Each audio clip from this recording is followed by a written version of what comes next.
Naomi Brooks stood frozen on the brick pathway, her designer heels clicking once, twice, then stopping completely as her brain tried to make sense of what her eyes were seeing. Her vintage 1965 Mercedes-Benz, the silver beauty her grandfather had restored with his own hands before he passed, was engulfed in flames. Orange and red tongues of fire licked up from the hood, consuming the leather interior she could see through the shattered windows. Black smoke billowed into the evening sky, creating a dark cloud that seemed to swallow the last rays of sunset. But that wasn't the most unsettling part. The most unsettling part was her husband, Trevor, standing 15 feet from the inferno with his arms crossed over his chest, watching the destruction with something that looked disturbingly close to satisfaction. His face was illuminated by the flickering flames, and in that orange glow, Naomi saw a stranger. The man she'd married 5 years ago would have been panicking, calling 911, grabbing the fire extinguisher from the garage. This man was calm. Too calm. Almost pleased. Trevor? Her voice came out smaller than she intended. What happened? He turned to her slowly and she caught it, just a flash before he arranged his features into concern. Smugness. He'd been smug. Naomi, thank God you're home. I came out and found it like this. I already called the fire department. As if on cue, sirens wailed in the distance, growing closer. Neighbors emerged from their houses, phones out, capturing the scene. The Johnsons from next door rushed over, offering help. Mrs. Chin from across the street brought bottles of water. Everyone was moving, talking, surrounding them with concern and questions. But Naomi couldn't stop staring at her husband's hands. They were clean. Too clean. He'd supposedly just discovered a car fire, tried to help, but there wasn't a spot of soot on him. His expensive shirt was pristine. His shoes weren't scuffed from running. The fire truck arrived, followed by 2 police cars. Firefighters jumped into action, aiming heavy streams of water at her grandfather's car. The hissing sound of water meeting fire filled the air. Steam rose in ghostly clouds. Naomi watched her past, her memories, her connection to the man who'd raised her after her parents died, all of it being drowned and destroyed simultaneously. Ma'am, I'm Captain Rodriguez. A firefighter approached her, his face serious behind the shield of his helmet. Is this your vehicle? Yes. Was my grandfather's. He restored it himself. Her voice cracked on the last word. I'm very sorry. Do you have any idea how this might have started? Had you driven it recently? Any mechanical issues? I've been away on business for 3 days. The car was fine when I left. It was parked in the driveway, locked, alarm set. Naomi wrapped her arms around herself, suddenly cold despite the heat radiating from the dying fire. We'll need to investigate, Captain Rodriguez said gently. The burn pattern is unusual. We'll have an inspector here in the morning. Trevor stepped forward, placing a hand on Naomi's shoulder. She fought the urge to shrug it off. Officer, is there anything we need to do tonight? My wife's obviously in shock. The way he said my wife made her skin crawl. Like she was a possession. Like the car had been. Something he could destroy when it suited him. A police officer took their statements. Trevor explained that he'd come home from work, saw smoke and called 911 immediately. He was convincing. He'd always been good at lying, she was just now realizing how good. Naomi gave her statement mechanically, her mind racing through the past few months, recontextualizing every strange moment, every off conversation, every time Trevor had criticized her success or made snide comments about her showing off with the vintage car. As the firefighters finished dousing the flames, Naomi noticed movement down the street. A black sedan was parked 3 houses down, engine running. She couldn't see through the tinted windows, but something made her step closer, squinting through the smoky air. The window rolled down just an inch, just enough for Naomi to see her. Brittany Henderson. Trevor's secretary. Their eyes met for a single, electric second. Then the window rolled up and the car pulled away, tires squealing slightly in what might have been panic. Naomi's blood turned to ice in her veins. Brittany. Here. Watching. On a Thursday evening when she should have been anywhere else. On the same evening Naomi's most precious possession burned to ashes. Did you see that? She asked the officer next to her. See what, ma'am? The car was already gone, disappeared around the corner. Nothing. Never mind. But it wasn't nothing. Naomi's mind was connecting dots at lightning speed. Trevor's late nights at work. His new obsession with privacy, password protecting everything. The way he'd been pushing her to add his name to more of her business accounts. His sudden interest in her company's finances. The questions about her grandfather's estate. The firefighters declared the scene safe but told them the car was a total loss. Most of the frame remained, a blackened skeleton of what had once been a beautiful machine. The leather seats were gone. The dashboard melted. The trunk, where she'd kept her grandfather's old toolbox and some of his personal papers, was nothing but charred metal. "We'll have someone here at 8 tomorrow morning to investigate," Captain Rodriguez told them. "Don't touch anything until then. This is officially a potential crime scene until we rule out arson." Trevor's jaw tightened almost imperceptibly. If Naomi hadn't been watching him like a hawk, she would have missed it. But she was watching. She was seeing everything now with new eyes. The neighbors eventually dispersed. The emergency vehicles left. The street returned to its usual quiet suburban peace, except for the acrid smell of burnt rubber and melted metal hanging in the air. Trevor tried to put his arm around her. "Come inside. You need rest. I know how much that car meant to you, but it's just a thing. We can get another one. What matters is we're safe." Just a thing. Her grandfather's legacy. The car he'd taught her to drive in. The vehicle she'd promised him she'd cherish forever. Just a thing. Naomi looked at her husband, really looked at him, and felt the foundation of her life crack and crumble beneath her feet. She'd built a marriage, a home, a partnership with this man. She trusted him with her business, her finances, her heart. And he was a stranger. Worse than a stranger. He was an enemy wearing the mask of a lover. "I need to shower," she said quietly, pulling away from his touch. "And then I have some work calls to make." "Work calls? Naomi, it's almost 9 at night and you just experienced a trauma. Let work wait." There it was again. That edge in his voice when he talked about her work. That resentment he'd been trying to hide but was now seeping through the cracks.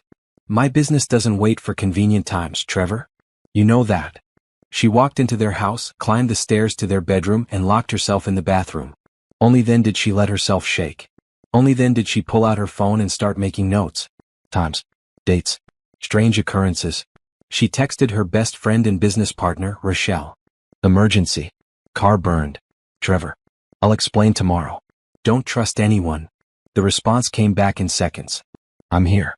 Whatever you need." Naomi looked at herself in the mirror. Her face was streaked with soot and tears she didn't remember crying. Her eyes were red. Her hair was disheveled. But underneath the shock and grief, something else was forming. Something hard and determined. If Trevor thought burning her grandfather's car would break her, he was about to learn a very expensive lesson. Naomi Brooks hadn't built a multi-million-dollar tech company by being weak. She'd survived losing her parents at 16, raised by a grandfather who taught her that strength came from standing up when life knocked you down. She'd fought off hostile takeovers, sexist investors, and corporate sharks who thought she'd be easy prey because she was a young black woman in tech. A cheating husband who committed arson? She'd faced worse. As she stood there, wet from the shower, wrapped in a towel, Naomi made a decision. She wouldn't cry. She wouldn't beg. She wouldn't try to fix a marriage that was clearly broken beyond repair. Instead, she'd do what she did best: gather data, form a strategy, and execute it flawlessly. Trevor had just made the biggest mistake of his life. He'd underestimated her. He thought she was devastated and vulnerable. He thought he'd destroyed something irreplaceable and left her weakened. He had no idea what he'd actually done. That car's trunk had held more than just her grandfather's toolbox. Hidden in a locked compartment, there were journals, original documents, patent papers. Things her grandfather had told her were safer in a car than in a house, where thieves would look. Things Trevor had been asking about, subtly, for months. Those journals contained her grandfather's handwritten notes on the technology patents that had made their family wealthy, patents that were about to expire, allowing her to file for extensions with original documentation of the innovation process. Documentation that was now ash. Or was it? Naomi's mind raced. Her grandfather had been paranoid about losing things. He'd always kept backups. Always. Where would he have put digital copies? Who would have them? She grabbed her phone and dialed her grandfather's old attorney, not caring that it was late. Bernard Winters answered on the third ring. "Naomi? It's late. Is everything all right?" "Mr. Winters, I need to know. My grandfather's journals and patent documentation. Did he ever make copies? Digital scans? Anything?" There was a pause. "He did." "What? What's happened?" Naomi's grip tightened on her phone. "Someone just burned down my car. The car where I kept the original documents. Dear God. Naomi, who would do such a thing?" She closed her eyes. "I have my suspicions. But right now, I need to know those documents still exist somewhere." "They do. Your grandfather had me scan everything 20 years ago. The files are in my office safe and backed up to a secure server. But Naomi, if someone destroyed your car to get those documents, you might be in danger. I don't think they were after the documents. I think they just wanted to hurt me. She paused, then added, but that's even worse, isn't it? Yes, Bernard said gravely. It is. What do you need from me? Everything. Every backup. Every scan. And I need the name of the best divorce attorney in the state. There was a long silence on the other end of the line. Then, I'll have a name for you by morning. And Naomi? Be careful. People who commit arson are capable of worse. So am I, Mr. Winters, Naomi said softly. So am I. She hung up and sat on the edge of the bathtub, her mind already 10 steps ahead. Trevor thought he'd won something tonight. He thought he'd put her in her place, destroyed something she loved, taught her a lesson about getting too successful, too independent, too much. He'd lit a match tonight, thinking he was burning her past. Instead, he'd ignited something much more dangerous, her future. And he was going to burn in it. Morning light filtered through the bedroom curtains, revealing the full extent of yesterday's destruction. From the second-floor window, Naomi could see the charred remains of her grandfather's Mercedes in the driveway, looking even worse in daylight. The silver paint had bubbled and peeled away, exposing blackened metal underneath. The tires were melted pools of rubber on the concrete. It looked like a war casualty. Trevor was already up, which was unusual. He typically slept until his alarm forced him out of bed at 7:30. But this morning at 6:15 she could hear him downstairs, talking in hushed tones. She moved quietly to the bedroom door and opened it just a crack. I don't know what she suspects. No, she seems shocked. Yes, I'm sure. Look, just lay low for a few days. Don't come to the office. Don't call me. I'll figure this out. Brittany. He was talking to Brittany. Naomi pulled her phone from the nightstand and hit record, capturing the tail end of the conversation. I said I'd handle it, didn't I? Just trust me. Everything's going according to plan.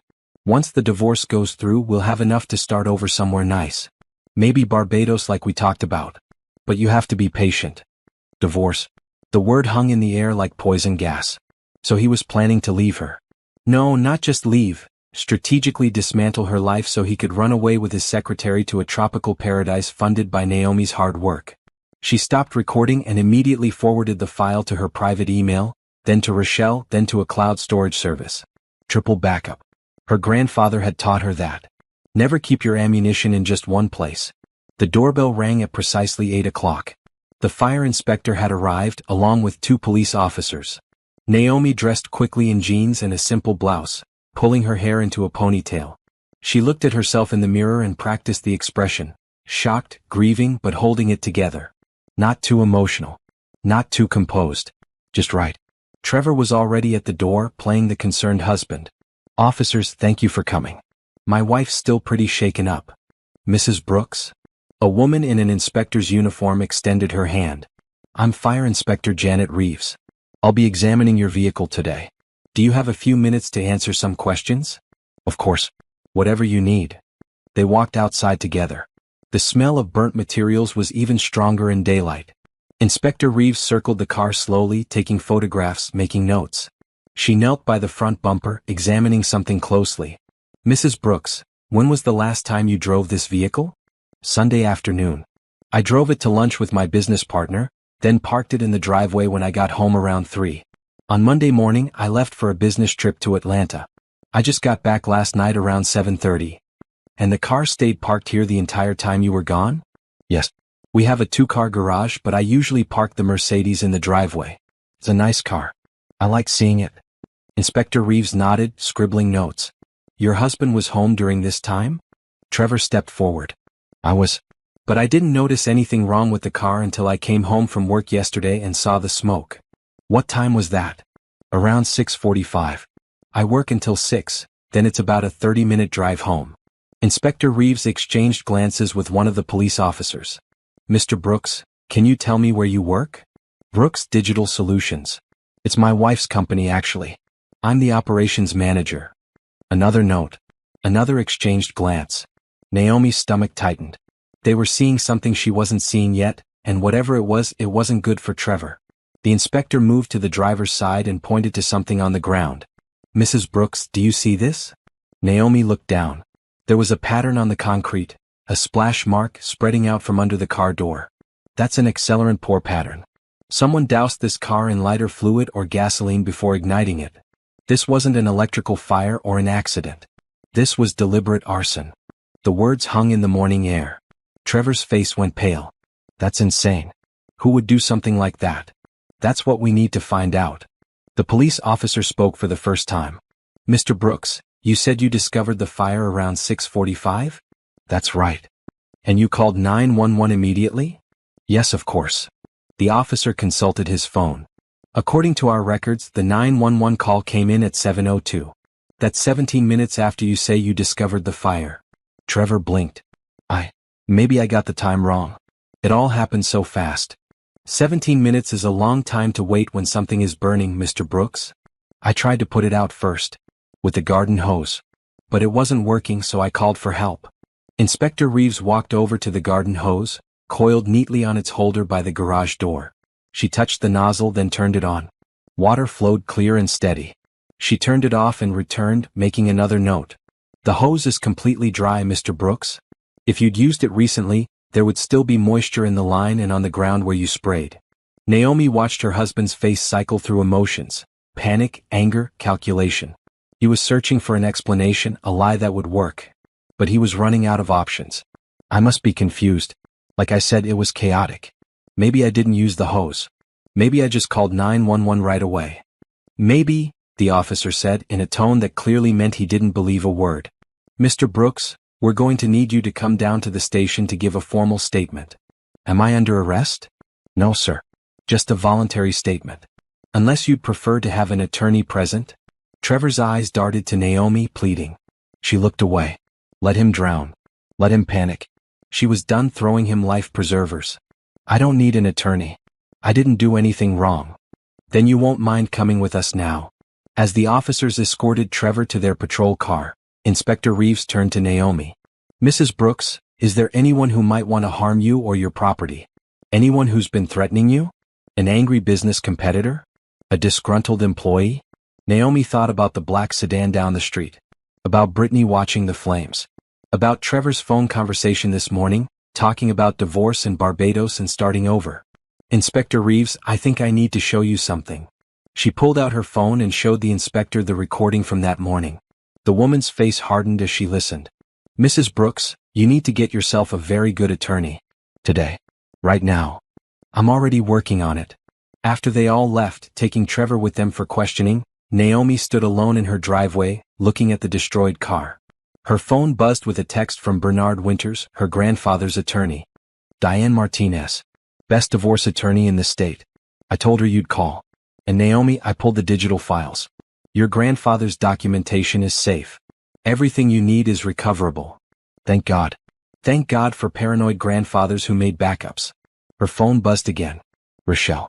On my way over. Don't move. Don't talk to anyone. And definitely don't let that man back in the house. Naomi went inside and for the first time in 5 years, truly looked at her home.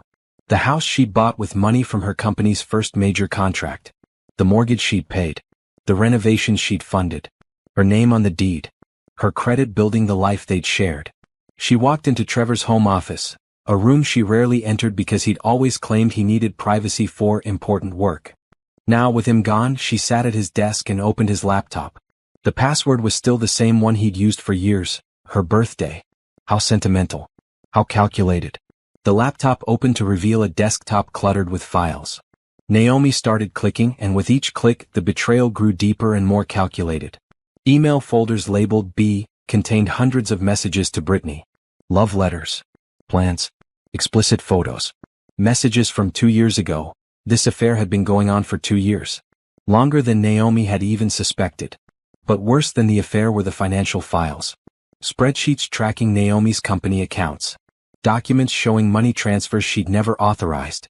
Bank statements for accounts she didn't know existed.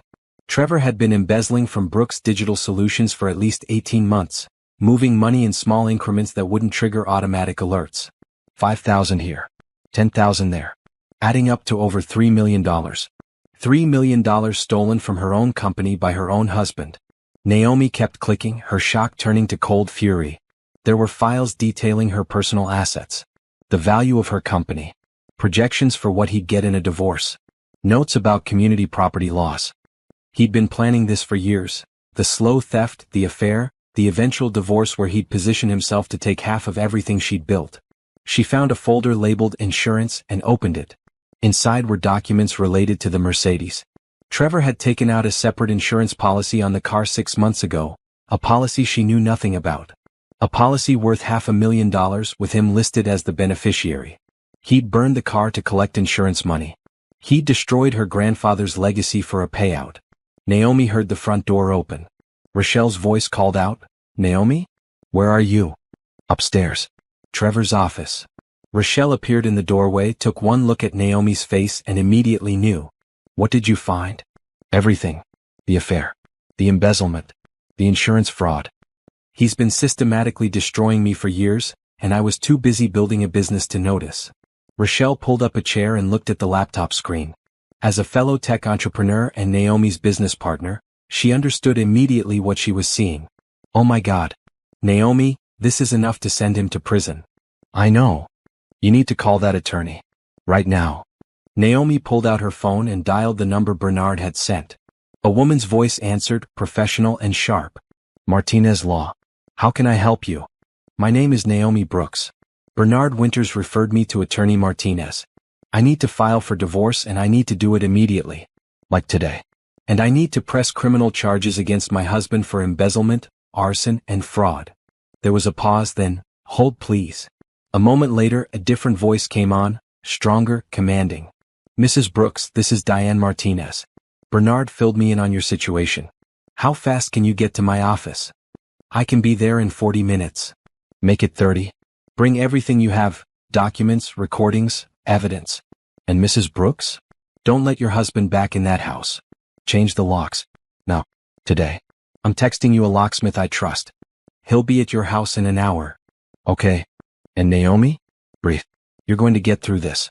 Trust me, I've handled worse." "I doubt that," Naomi said, looking at the evidence of Trevor's betrayal spread across his laptop screen. "You'd be surprised what people are capable of when money and ego get involved. See you in 30 minutes. And bring that laptop." Naomi hung up and looked at Rochelle. "I need you to do something for me. Anything. Go to the office.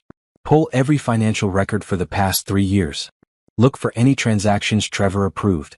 Any transfers, any new accounts, any suspicious patterns. I need a complete picture of what he's stolen." "I'm on it." Rochelle stood up, then paused. "Naomi, I'm sorry.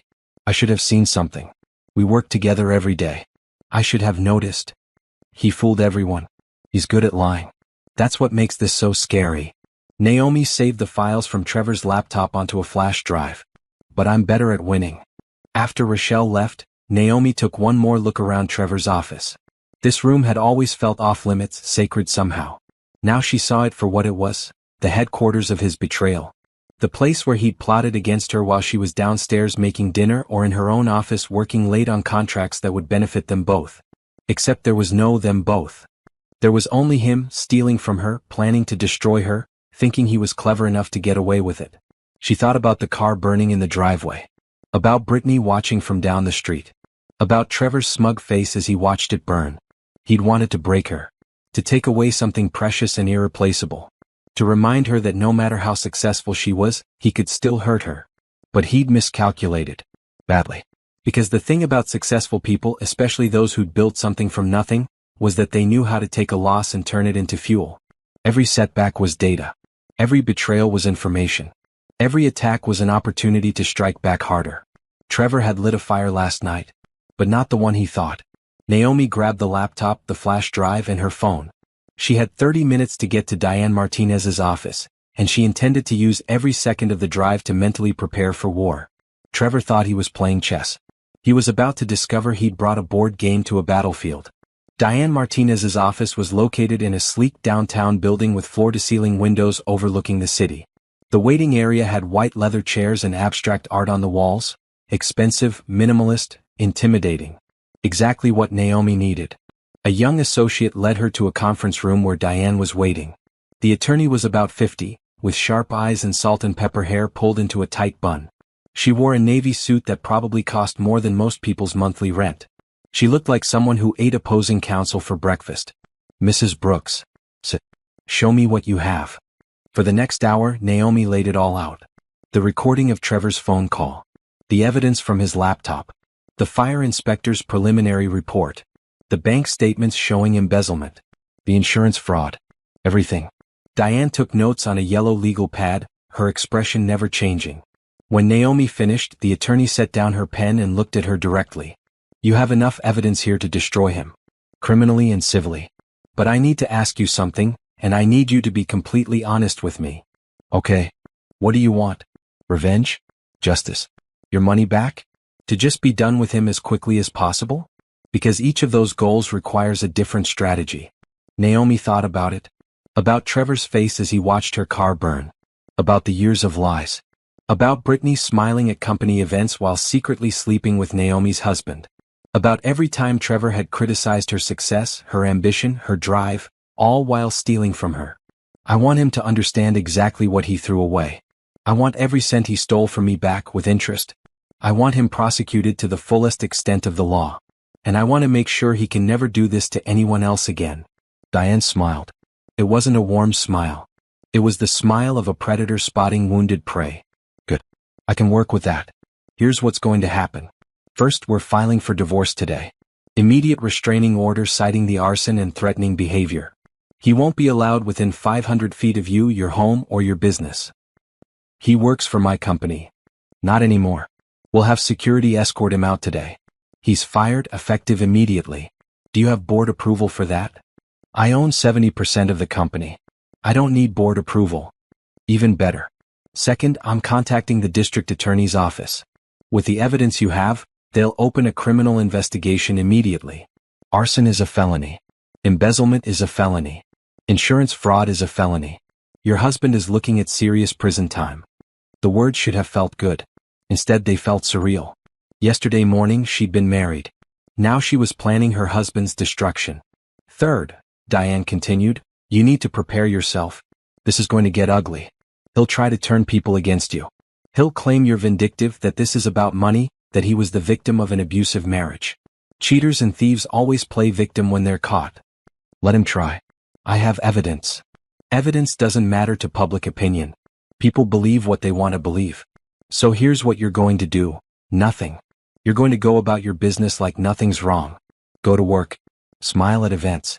Post on social media about your company's successes. Don't talk about the divorce. Don't mention Trevor. Just be successful and unbothered. You want me to pretend everything's fine? I want you to show everyone that you're thriving without him. That's the best revenge.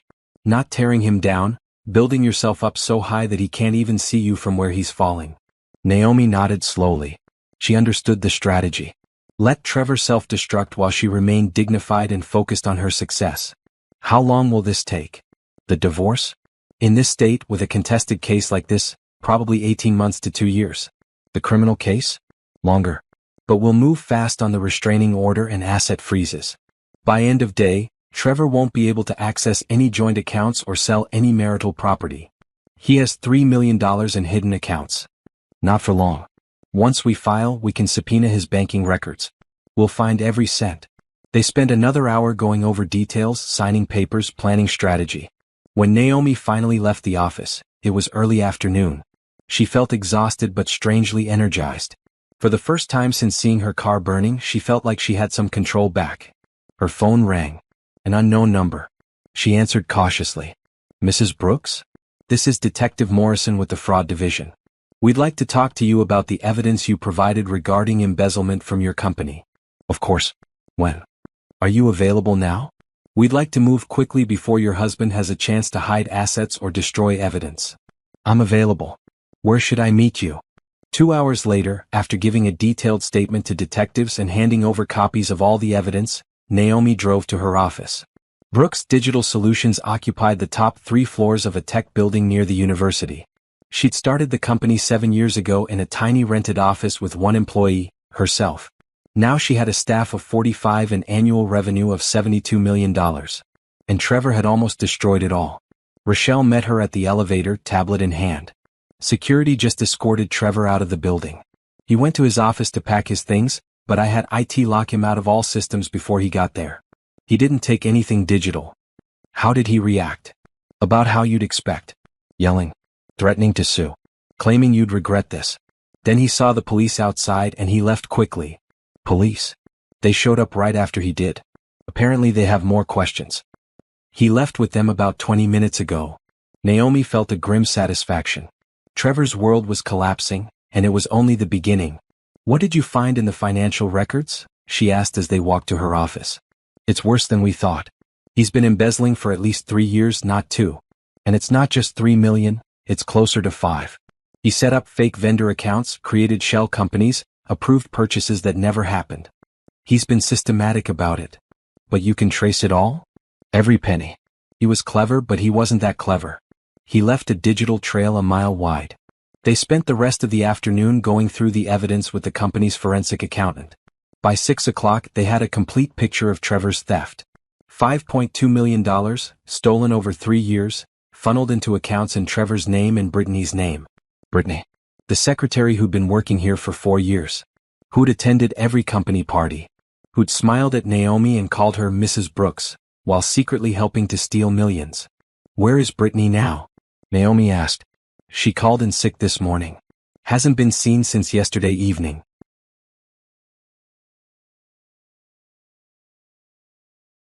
Since she was watching the car burn. Since she realized the plan was falling apart. Fire her. Effective immediately. And send the evidence about her involvement to the police. Rochelle nodded, already typing on her tablet. Done. Naomi's phone buzzed. Trevor was calling. She declined it. He called again. Declined. A text came through. We need to talk. This is insane. I didn't do anything wrong. Your attorney is filling your head with lies. I love you. We can fix this. She blocked his number. Another text from an unknown number. Trevor must have borrowed someone's phone. You're making a huge mistake. I gave you the best years of my life. I helped you build that company. I deserve half of everything. If you don't drop these charges, you'll regret it. She screenshot the text and sent it to Diane Martinez, then blocked that number too. Her office phone rang. The receptionist sounded nervous. Mrs. Brooks? Trevor's mother is online too. She's very upset and insists on speaking with you. Of course. The family pressure campaign. Right on schedule. Put her through. Naomi? Trevor's mother, Patricia, sounded like she'd been crying. What's going on? Trevor called me from the police station. He says you've accused him of terrible things. He says you've gone crazy and are trying to destroy him.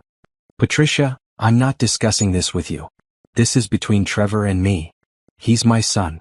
You can't just throw away a marriage without even trying to work things out. What about counseling? What about forgiveness? Did he tell you he's been having an affair for 2 years? Silence. Did he tell you he burned down my car? Or that he stole over $5 million from my company? That's not true. Trevor would never. I have evidence, Patricia. Recordings. Bank statements. Security footage. Your son is a liar and a thief and he's going to prison. Now, if you'll excuse me, I have work to do. She hung up before Patricia could respond. Immediately, her phone started buzzing with texts from Trevor's family. His brother. His father. His aunt. All of them begging her to reconsider, to think about the family, to remember her wedding vows. She turned off her phone. You okay? Rochelle asked. I'm perfect, Naomi said, and she meant it. Every moment of this was awful, but she was handling it. She was still standing. Still working. Still building. Trevor had tried to break her, but he'd only made her stronger. Over the next 2 weeks, Naomi fell into a routine. She woke early, went to the gym, dressed in her best professional clothes and went to work. At the office, she was focused and efficient. She met with clients, reviewed contracts, and led team meetings. She posted on the company's social media about their new contracts and innovations. She attended a tech conference and gave a keynote speech about women in business. To the outside world, she was thriving. At night, alone in her house, she met with attorneys, reviewed evidence, and planned her next moves. The locksmith had changed all the locks. The security company had installed new cameras and an alarm system. Trevor's belongings were packed in boxes in the garage, ready to be picked up whenever the restraining order allowed it. She didn't cry. She didn't rage. She just worked. At a charity gala 2 weeks after filing for divorce, Naomi wore a stunning emerald dress and diamond earrings. She smiled for photos. She made small talk with donors. She accepted congratulations on her company's recent growth. Trevor's friends were there. His former colleagues. people who'd been at their wedding. They watched her nervously, unsure what to say. Some avoided her. Some asked how she was doing in hushed, sympathetic tones. "I'm fantastic," she told them all with a bright smile. "Business is booming. We just landed a contract with a major tech company. I've never been better." Let them report back to Trevor. Let him hear that she was fine. Better than fine. Thriving without him. Because that was the truth. Every day without him was better than every day with him had been. She'd been carrying dead weight for 5 years and hadn't realized it until the weight was gone. At the gala, she ran into an old friend from graduate school, Professor Isaiah Grant. He taught computer science at the university and consulted for tech startups. "Naomi Brooks," he said warmly. "I heard about your company's latest contract. Congratulations." "Thank you, Isaiah. How's the academic world treating you?" "Can't complain. Though I must say I'm jealous of your success. You're living the dream we all talked about in grad school." They talked for 20 minutes about technology, innovation, and the future of the industry. It was the first conversation she'd had in weeks that wasn't about divorce or betrayal or revenge. It was just normal, professional, pleasant. "We should have coffee sometime," Isaiah suggested. "I'd love to hear more about your approach to scalable systems." "I'd like that." They exchanged numbers, and Naomi felt something she hadn't felt in a long time. Genuine interest from someone who saw her as a professional, not as Trevor's wife or Trevor's victim. As she drove home that night, passing the spot in the driveway where her grandfather's car had burned, Naomi thought about masks. She'd been wearing one for 2 weeks, the mask of normalcy, of success, of being unbothered. But underneath that mask she was planning, strategizing, building a case so airtight that Trevor would have no escape. He thought she was just going through the motions of a messy divorce. He had no idea she was building a prison with his name on it, one piece of evidence at a time. The conference room at Brooks Digital Solutions was filled with bankers' boxes, each one labeled with dates and financial periods. Naomi's forensic accountant, a sharp woman named Cynthia Park, had spent the past 3 weeks reconstructing every financial transaction Trevor had touched in the last 5 years. "It's actually impressive," Cynthia said, spreading documents across the table. "In a terrible way. He created an entire network of fake vendors. Here's ABC Tech Solutions, doesn't exist. Here's Summit Consulting Group, also fake. He'd approve invoices for services these companies supposedly provided, the money would go into accounts he controlled, and then he'd move it around until it landed in offshore accounts under shell companies." Naomi stared at the flowchart Cynthia had created, showing the money trail. Red lines connected her company's accounts to Trevor's fake vendors to overseas banks to companies registered in the Cayman Islands. "How did our auditors miss this?" "They didn't at first. See these notes." Cynthia pointed to flagged transactions from 2 years ago. "Your external auditors questioned 3 transactions. Trevor provided false documentation, fake contracts, fake invoices, even fake correspondence. He was thorough. And because he was your husband and the operations manager, nobody looked too closely. So he used my trust as a weapon." "Essentially, yes. And there's more. He didn't just steal from the company. He also took out loans using your house as collateral, loans you knew nothing about." Naomi's blood ran cold. "How is that possible? I didn't sign anything." "Forged signatures. He filed the paperwork when you were traveling for business. The loans are in both your names, but you'll notice the handwriting on the signature pages is identical. He didn't even try to fake your signature well, he just signed his own name twice in slightly different ways." "How much?" $300,000 across 2 loans. The money went into his personal accounts." "Can I challenge the loans?" "Absolutely. With handwriting analysis we can prove fraud. But in the meantime, those loans are technically your responsibility too." Naomi felt sick. It wasn't just about the money, though $5 million plus $300,000 was devastating. It was the systematic nature of it. The planning. The years of deception. What about Brittany's involvement? Cynthia flipped to another section of documents. She was essential to the scheme. As your secretary, she had access to filing systems, signatures for comparison, and knowledge of your schedule. She helped Trevor create the fake documents. We found evidence that she was operating 2 of the shell companies, signing papers, managing accounts. She's not just an affair partner who happened to benefit. She's a co-conspirator. Rochelle, who'd been silent until now, spoke up. "What's our total exposure? Worst case scenario? If you couldn't recover any of the stolen money? You'd be looking at about $6 million in losses including the fraudulent loans. plus legal fees for both the criminal case and the divorce. Realistically, you're looking at $7 to $8 million in total impact. $7 to $8 million. The number was staggering. It could destroy a smaller company. Fortunately, Brooks Digital Solutions had strong revenue and reserves. But it would still hurt. However, Cynthia continued, the good news is that we can trace most of the money. It's still sitting in those offshore accounts. Once the courts get involved, we can file to freeze and recover those assets. Trevor was smart enough to steal it, but not smart enough to hide it properly. And the criminal case? With this evidence? The district attorney has enough to prosecute for embezzlement, fraud, forgery, and potentially racketeering if they want to go big. Trevor and Brittany are looking at serious prison time. After the meeting, Naomi sat alone in her office, looking out at the city skyline. $7 to $8 million. Years of careful planning on Trevor's part. And she'd been blind to all of it, too focused on building her business to notice that her husband was actively destroying it. Her phone buzzed. Diane Martinez. Naomi, I have news.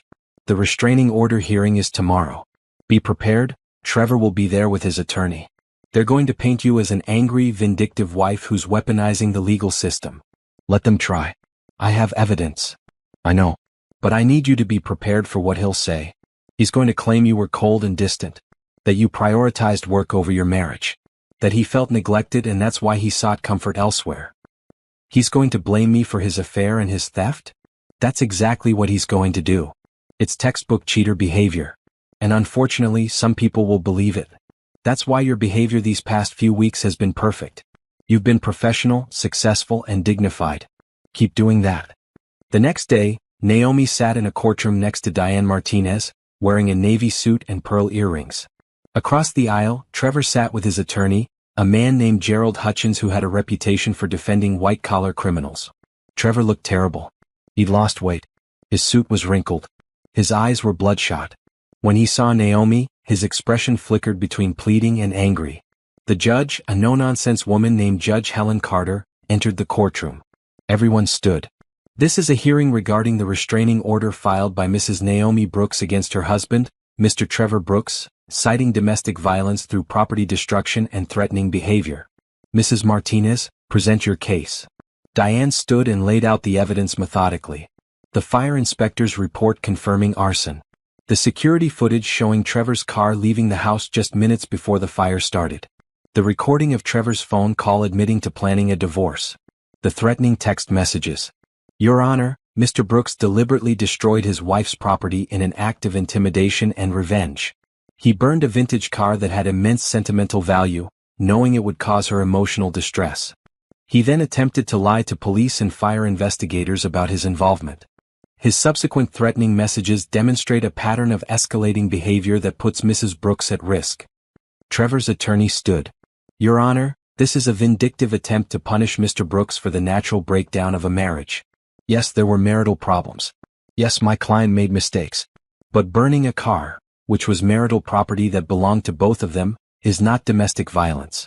It's a property dispute at most.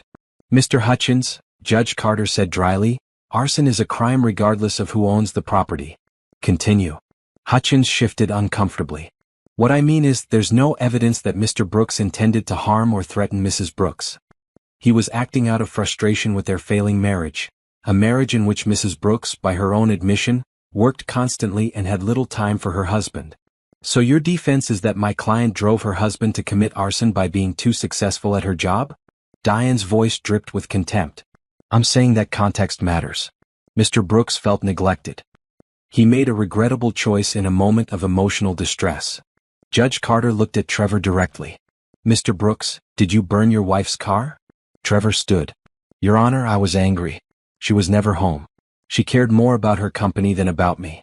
I just wanted her to pay attention for once. I didn't think she'd blow it out of proportion like this. The judge's expression didn't change. So that's a yes. You committed arson because you wanted attention. It wasn't like that. Mr. Brooks, sit down. The judge looked at the documents in front of her. I'm granting the restraining order. Mr. Brooks, you are to stay at least 500 feet from Mrs. Brooks, her residence, and her place of business at all times. You are not to contact her directly or through intermediaries. You are not to dispose of or damage any marital property. Violation of this order will result in immediate arrest. Do you understand? Trevor's face crumpled. Your Honor, please. I have nowhere to go. That's my house too. My clothes are there. My things. You should have thought of that before committing arson. You have one opportunity, supervised by police, to collect your personal belongings. That will be arranged through the attorneys. Next case. It was over in 20 minutes. Trevor tried to approach Naomi in the hallway, but Diane stepped between them immediately. That's a violation of the restraining order, Mr. Brooks. Would you like to spend tonight in jail? Trevor backed off, his eyes burning with rage. This isn't over, Naomi. You think you can just destroy my life? I'll make sure everyone knows what kind of person you really are. Mr. Brooks, Diane said calmly, I'm recording this. Keep talking and you'll be arrested before you make it to the parking lot. Trevor's attorney pulled him away, whispering urgently.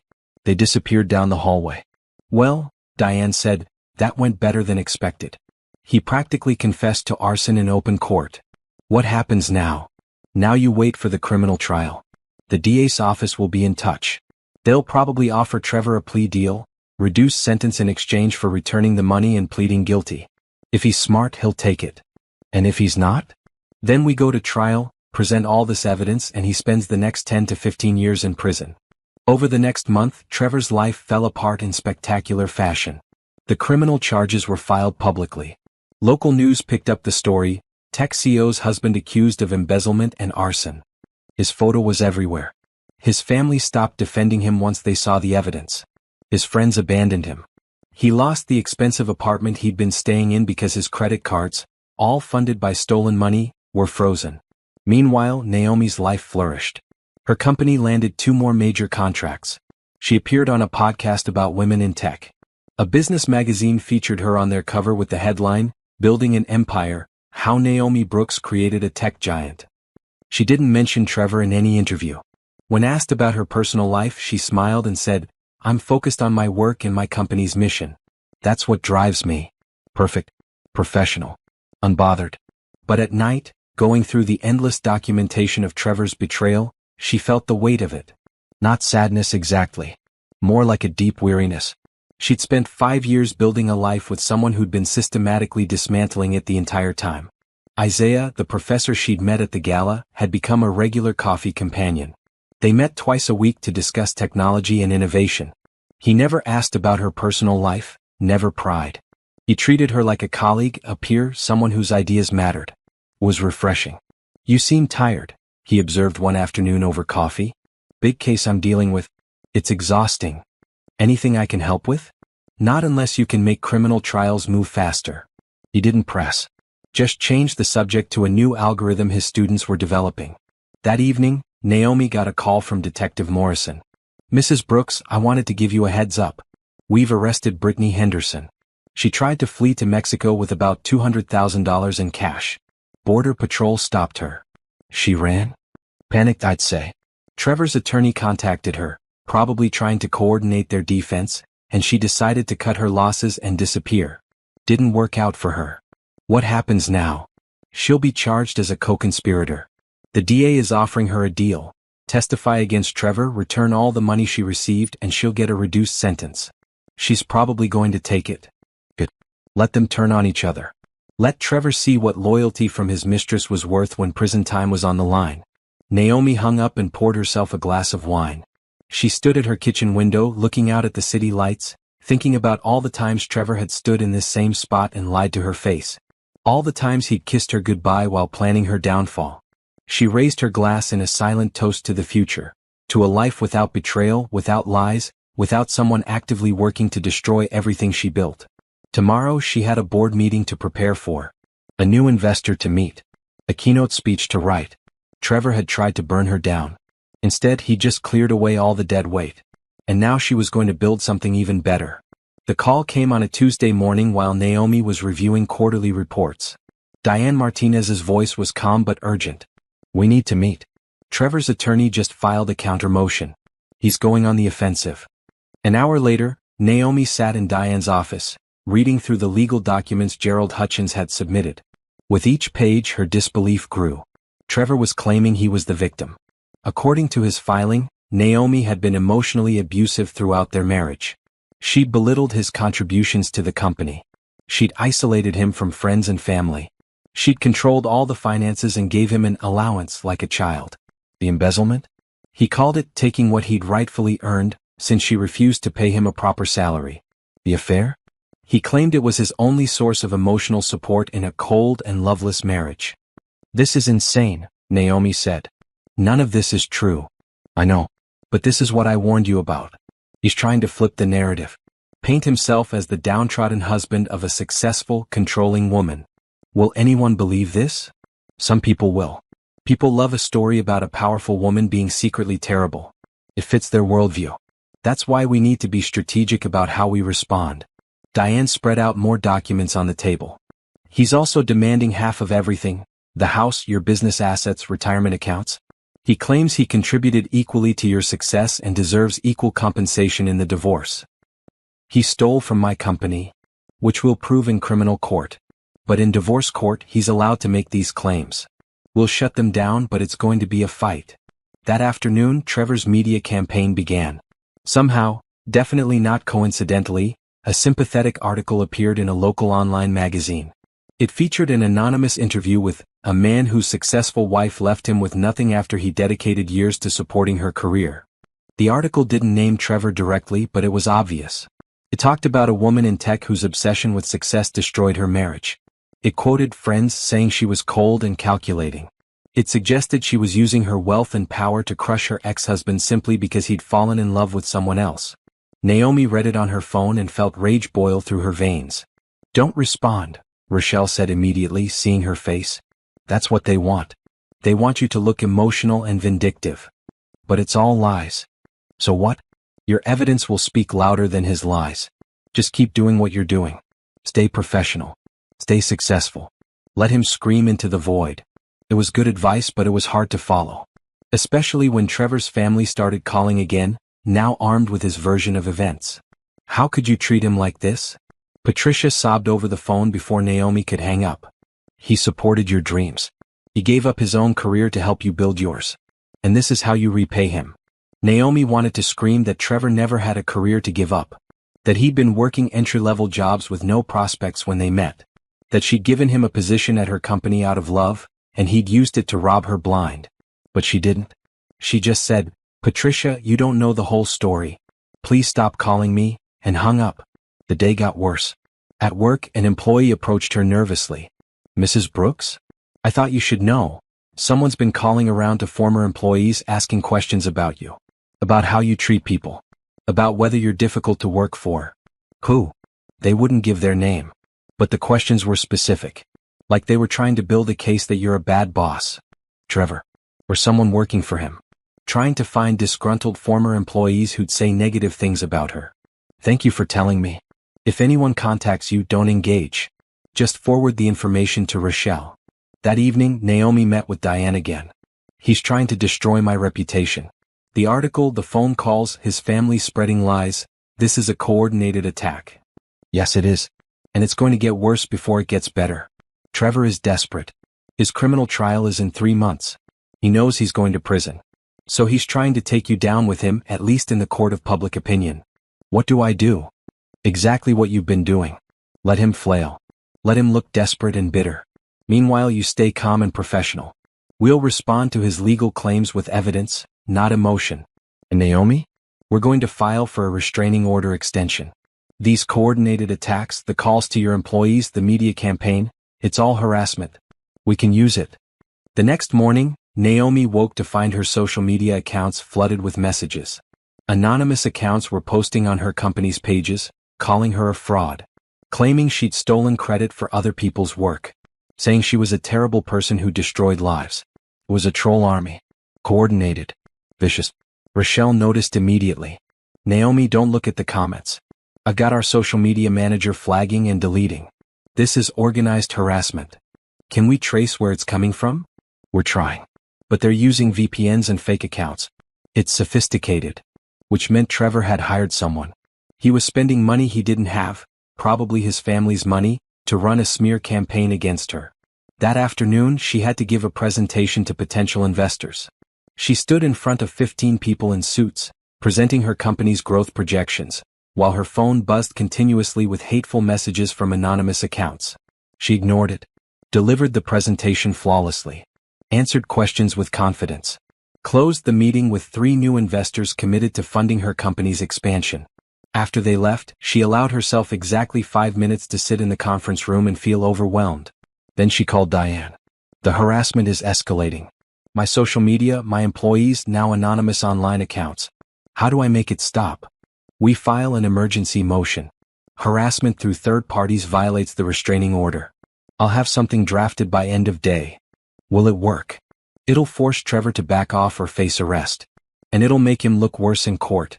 A man who's supposedly the victim doesn't run coordinated smear campaigns. Abusers do. That night, unable to sleep, Naomi sat at her kitchen table going through everything systematically. She made lists of every incident, every attack, every lie. She documented the timeline. She saved screenshots of the troll accounts. She recorded every threatening phone call from Trevor's family. Evidence. She built a career on data and evidence. This was no different. Around midnight, her doorbell rang. She looked at the security camera feed and saw Isaiah standing on her porch, holding a bag of takeout food. She opened the door, confused. Isaiah? What are you doing here? Rochelle called me. Said you were having a rough day and probably hadn't eaten. I brought Thai food. Naomi felt tears prick her eyes, the first tears she'd allowed herself in weeks. I'm fine. Really? I'm sure you are. But even fine people need to eat. May I come in? She let him in. They sat at her kitchen table and he unpacked containers of pad thai and spring rolls. He didn't ask questions. Didn't pry. Just talked about mundane things. His students, a funny thing that happened at the faculty meeting, a new restaurant that opened downtown. Normal. Blessedly normal. After they ate, he finally said, I don't know what you're dealing with. Rochelle didn't give me details. But I know enough to know you're under attack. So I want you to know you have friends. People who believe in you. People who see your character and your strength. You barely know me. I know you well enough. I've watched you handle impossible situations with grace. I've seen how you treat your employees, your colleagues, your competitors. I've seen your integrity. Whatever someone is saying about you, I don't believe it. Naomi wiped her eyes. Thank you. I needed to hear that. Anytime. Literally. If you need backup at a court appearance, someone to sit in the audience so you're not alone, someone to bring you Thai food at midnight, call me. He left shortly after, and Naomi felt something shift inside her. She wasn't alone. She had Rochelle, Diane, Bernard, her employees, and now Isaiah. She had people who knew her, really knew her, and who stood by her. Trevor had his family's misguided loyalty and his attorney's paid defense. She had truth and real support. The next week, everything came to a head. Trevor violated the restraining order by showing up at a charity event where Naomi was speaking. Security escorted him out, but not before he caused a scene, shouting that she was a liar and a manipulator. He was arrested within an hour. Held overnight.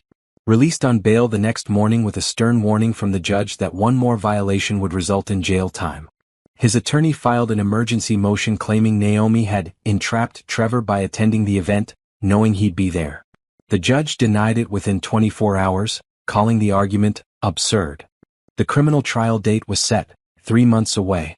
The divorce proceedings would begin shortly after.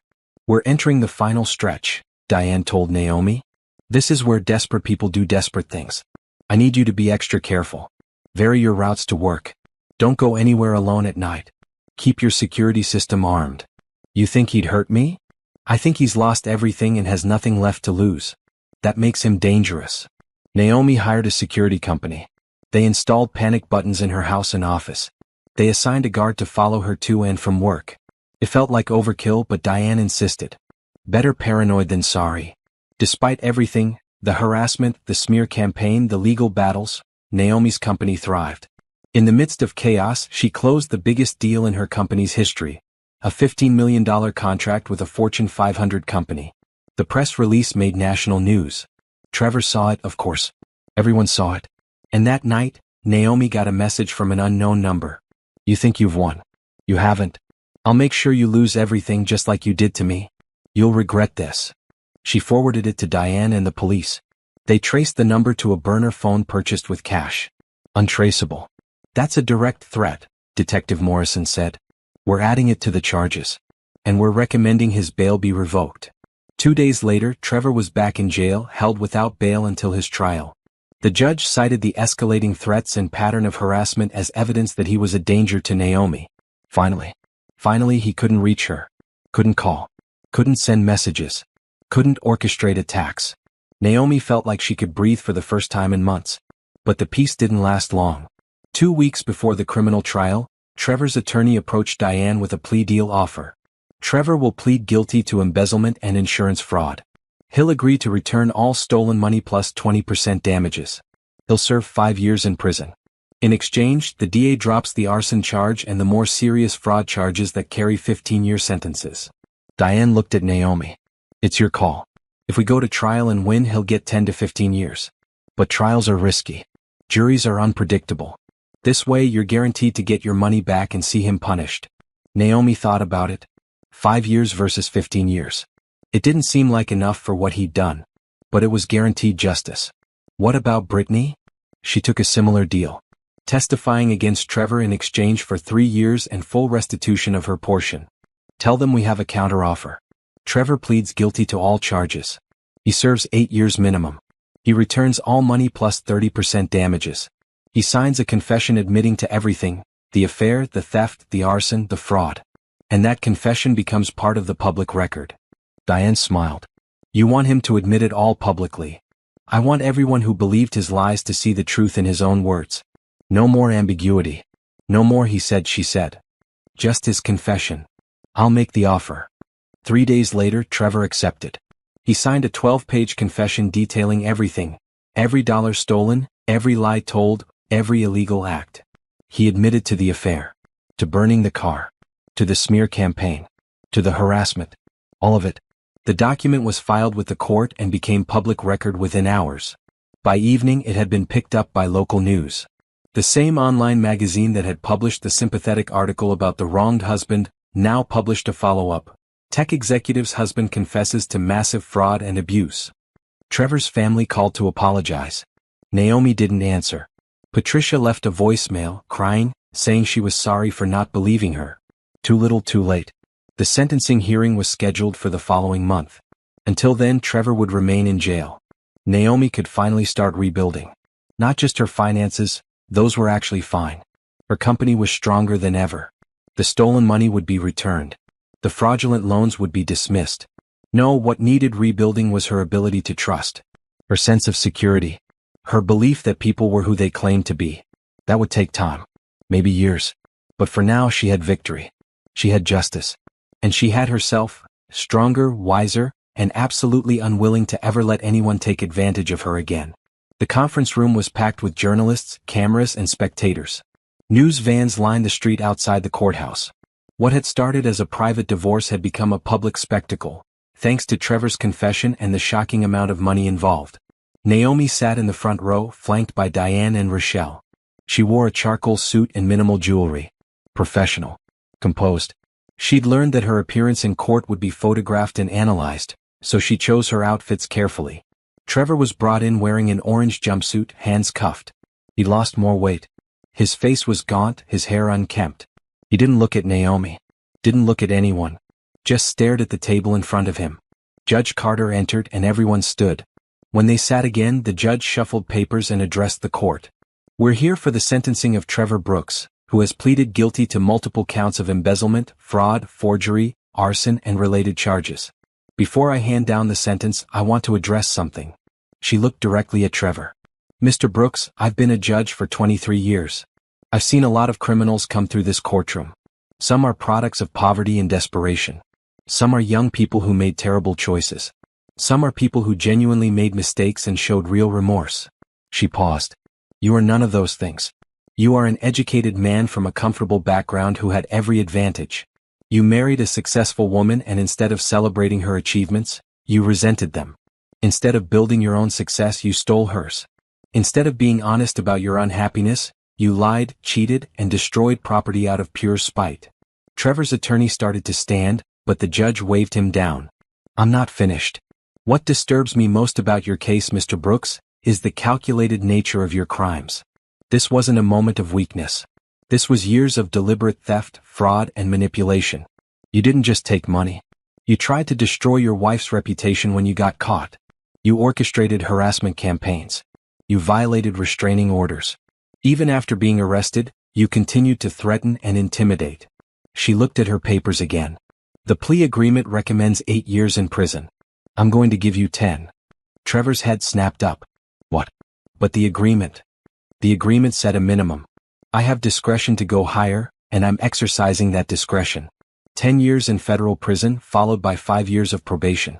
You'll pay full restitution of all stolen funds plus 30% damages. You're prohibited from contacting Mrs. Brooks for the rest of your life. Any violation will result in additional charges. Your Honor, this is unfair. Trevor was on his feet now, his attorney trying to pull him down.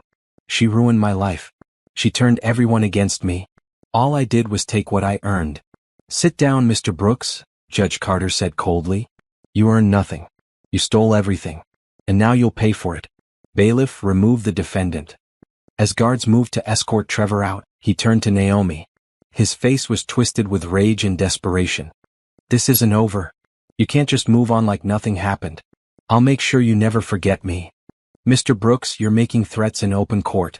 Would you like me to add another year? Judge Carter's voice was ice. Trevor's attorney finally managed to shut him up and pull him toward the door. As he was let out, still struggling, still shouting, Naomi felt nothing. No satisfaction. No anger. Just emptiness. 10 years. He'd be in prison for 10 years. By the time he got out, she'd be 43.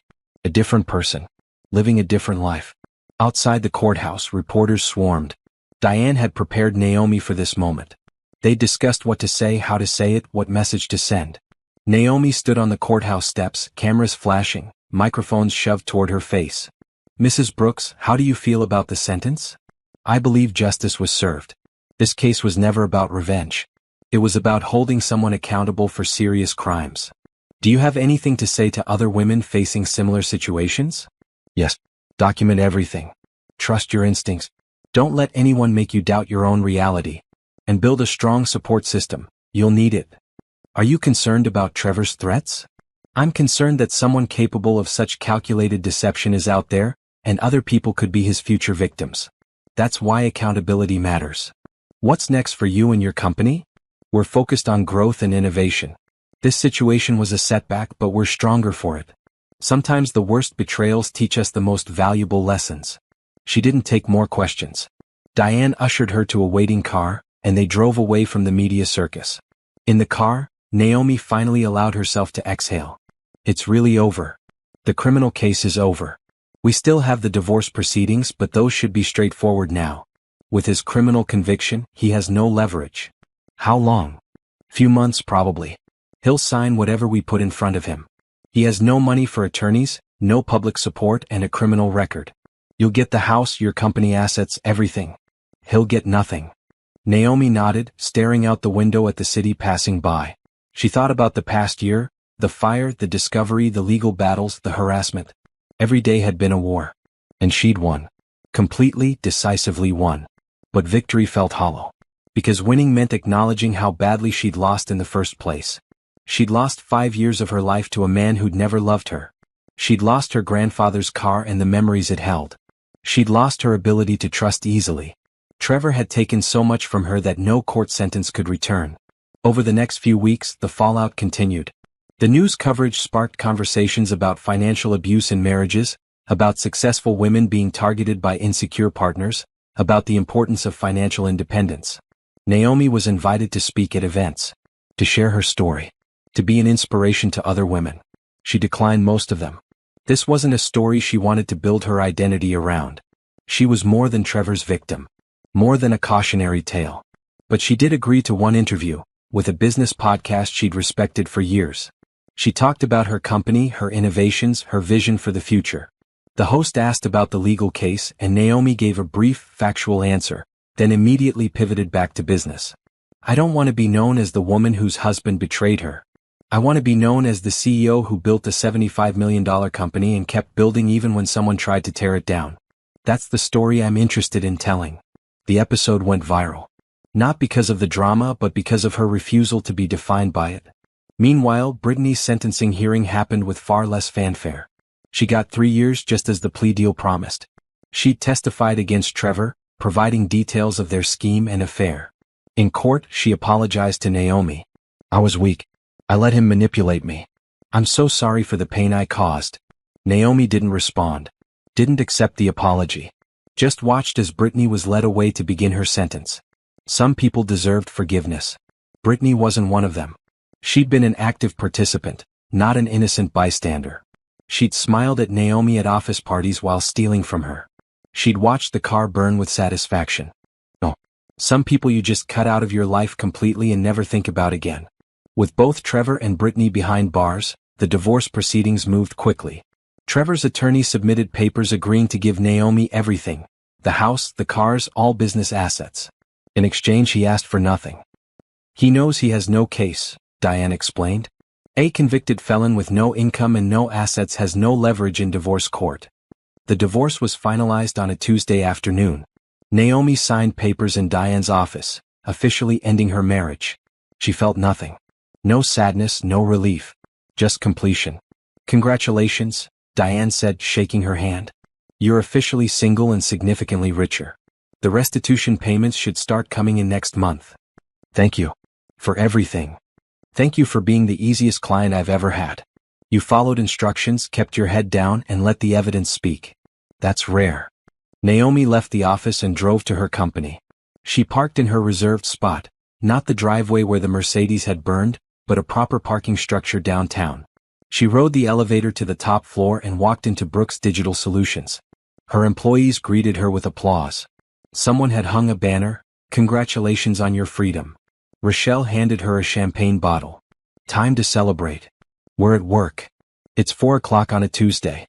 The clients are gone. The projects are on schedule. We're celebrating." They popped the champagne and toasted to new beginnings. To justice. To friendship. To surviving hell and coming out stronger. That evening, Naomi sat alone in her house, legally, unambiguously, solely hers, and made a list of things she wanted to do with the next chapter of her life. Expand the company internationally. Start a mentorship program for young women in tech. Write about her grandfather's innovations. Travel to places she'd never been. Learn to trust again. Build something lasting. Trevor had tried to destroy her. Instead, he'd freed her. Because now, looking at the future, she saw possibilities she'd never seen when she was married. She'd been holding herself back, dimming her light so he wouldn't feel threatened. Never again. Her phone buzzed. Isaiah. Saw the news. Divorce finalized. Congratulations. Want to grab dinner to celebrate?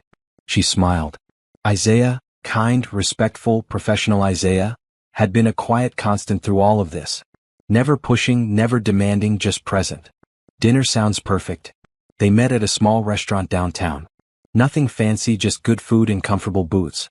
They talked about everything except the divorce. New technologies, upcoming conferences, his research, her company's expansion plans. As they were leaving, Isaiah said, "You know, I've been wanting to ask you something for weeks but didn't want to be inappropriate given everything you were dealing with." "Ask."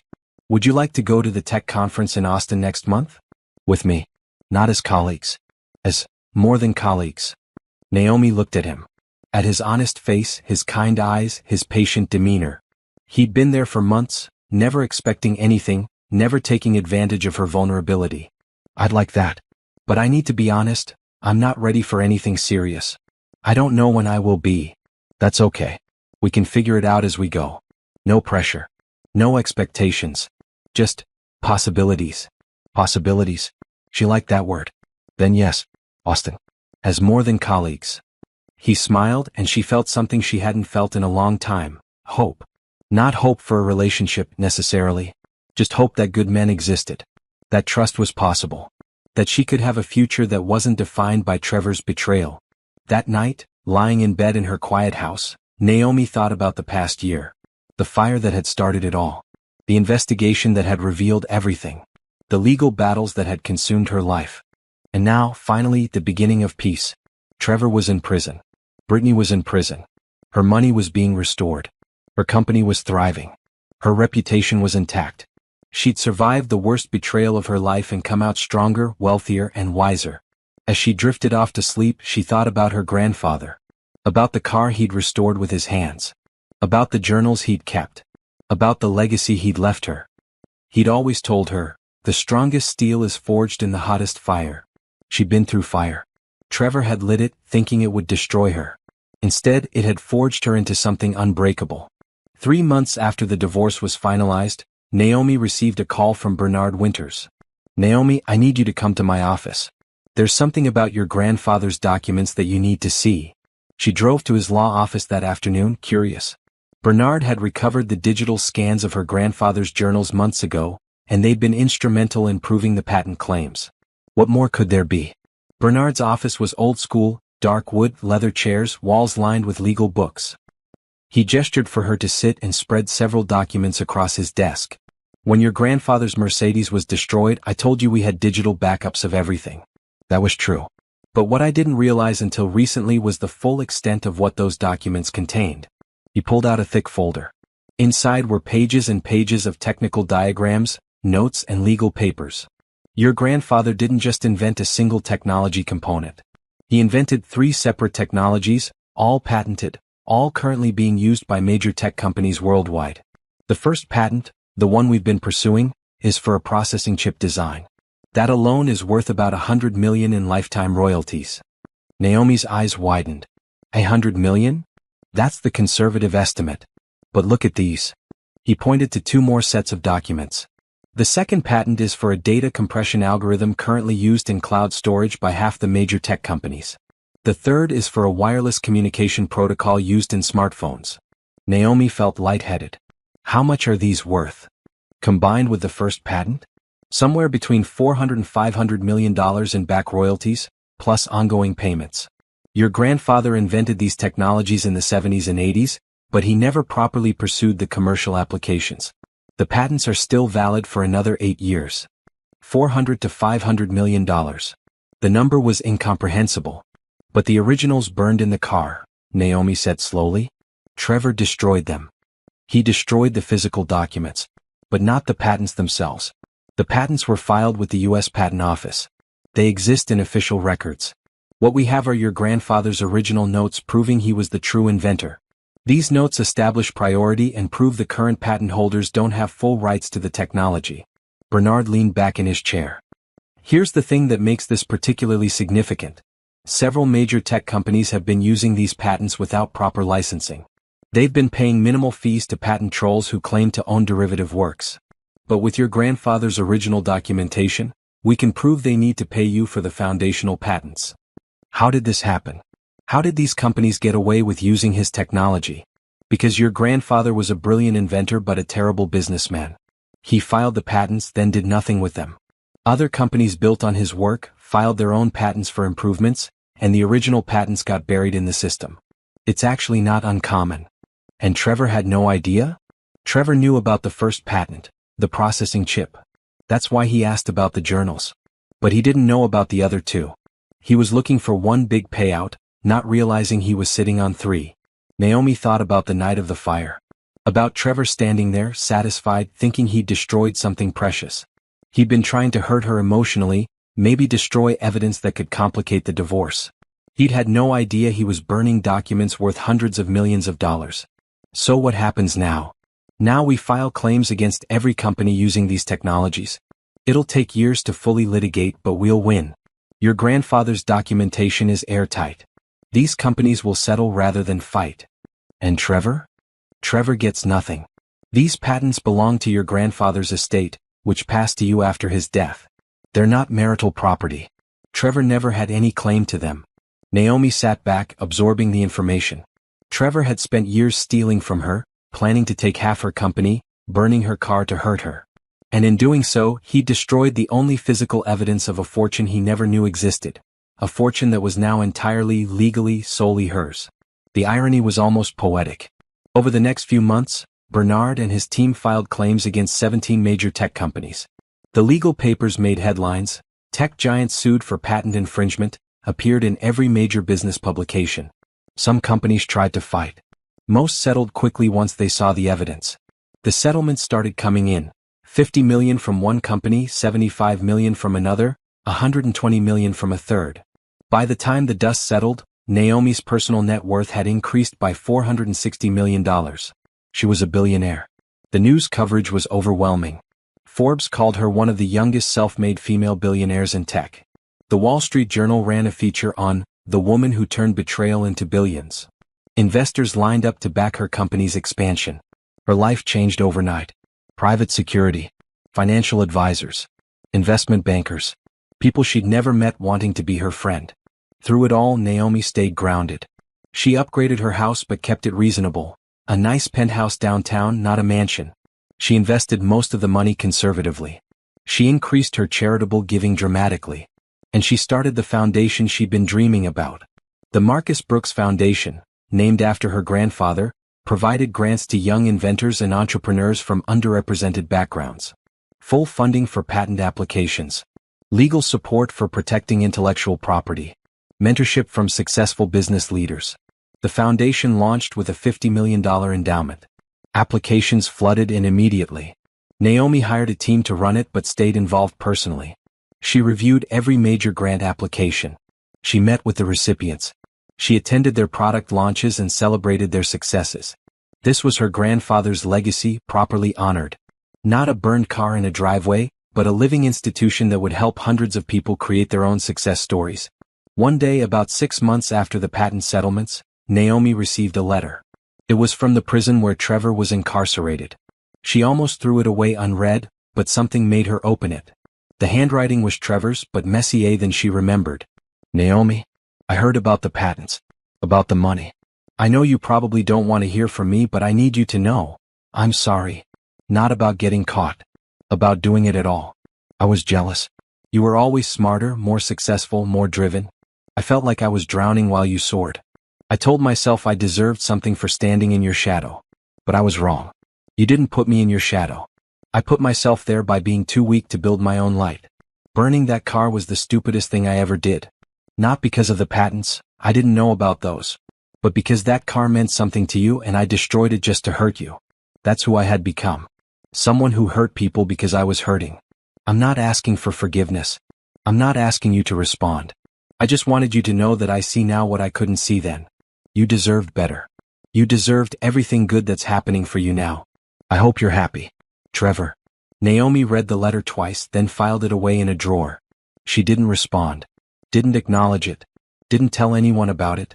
Trevor's apology, sincere or not, didn't change anything. He'd made his choices. He'd faced the consequences. And she'd move forward without him. That weekend, Isaiah took her to a small art gallery opening. No press, no fanfare, just local artists and good wine. They walked through the exhibits, discussing the pieces, enjoying the simple pleasure of art for art's sake. How does it feel? Isaiah asked. Being one of the richest people in the city? Surreal. And a little bit lonely. Lonely how? People treat me differently now. Even old friends. They're careful about what they say, like they're intimidated. Or they suddenly need favors, loans, investments. It's like the money created a wall between me and everyone else. Not everyone. She looked at him. You've been the same since the day we met. That's because I liked you before the patents. Before the divorce. Before any of this.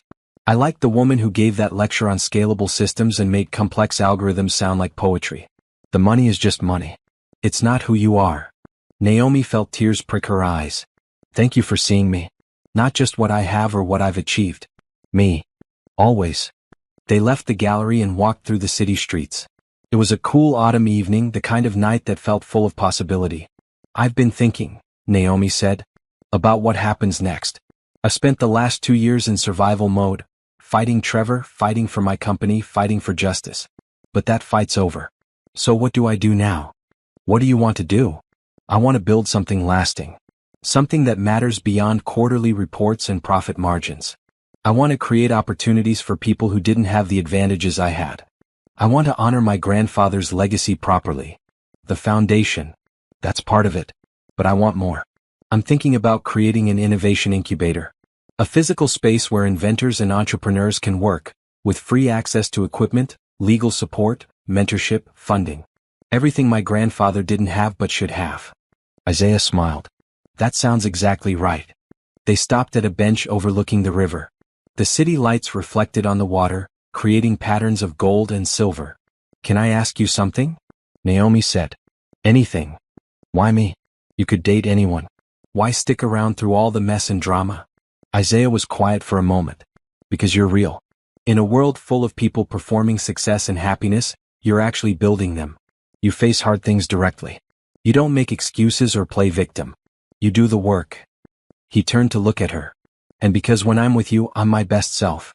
You challenge me. You inspire me. You make me want to be better. That's rare. That's worth everything. Naomi leaned against him, feeling safe for the first time in years. Not because he was protecting her, she could protect herself, but because she didn't have to. With Isaiah she could just be.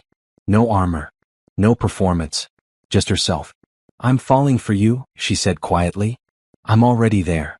They sat together as the city moved around them, two people finding something real in the aftermath of something terrible. Trevor had burned a car. In doing so, he destroyed evidence of a fortune, ruined his own life, and freed Naomi to become someone stronger than she'd ever been. The strongest steel, forged in the hottest fire. Her grandfather had been right all along. The civil trial against Trevor, separate from the criminal case, was scheduled for late October. Despite his criminal conviction and imprisonment, he'd filed a lawsuit claiming he was entitled to half of the patent money because the settlements had been reached while they were still legally married. It's a desperate Hail Mary, Diane explained. He has no case. But he's hoping for a sympathetic judge or a settlement just to make him go away. He's not getting a single dollar, Naomi said flatly. The trial attracted significant media attention. A convicted criminal suing his ex-wife for half of a fortune discovered after he tried to destroy evidence of it? The story was too compelling to ignore. Naomi sat in the courtroom every day, dressed immaculately, taking notes. Trevor was brought from prison each morning in handcuffs, dressed in an ill-fitting suit his mother had brought him. He looked terrible, thin, pale, defeated. But his eyes still burned with resentment whenever he looked at her. His new attorney, a public defender named James Chin, tried his best, but the case was unwinnable. He argued that Trevor had contributed to Naomi's success during their marriage, therefore he deserved a share of all marital gains, including the patents. Diane dismantled the argument methodically.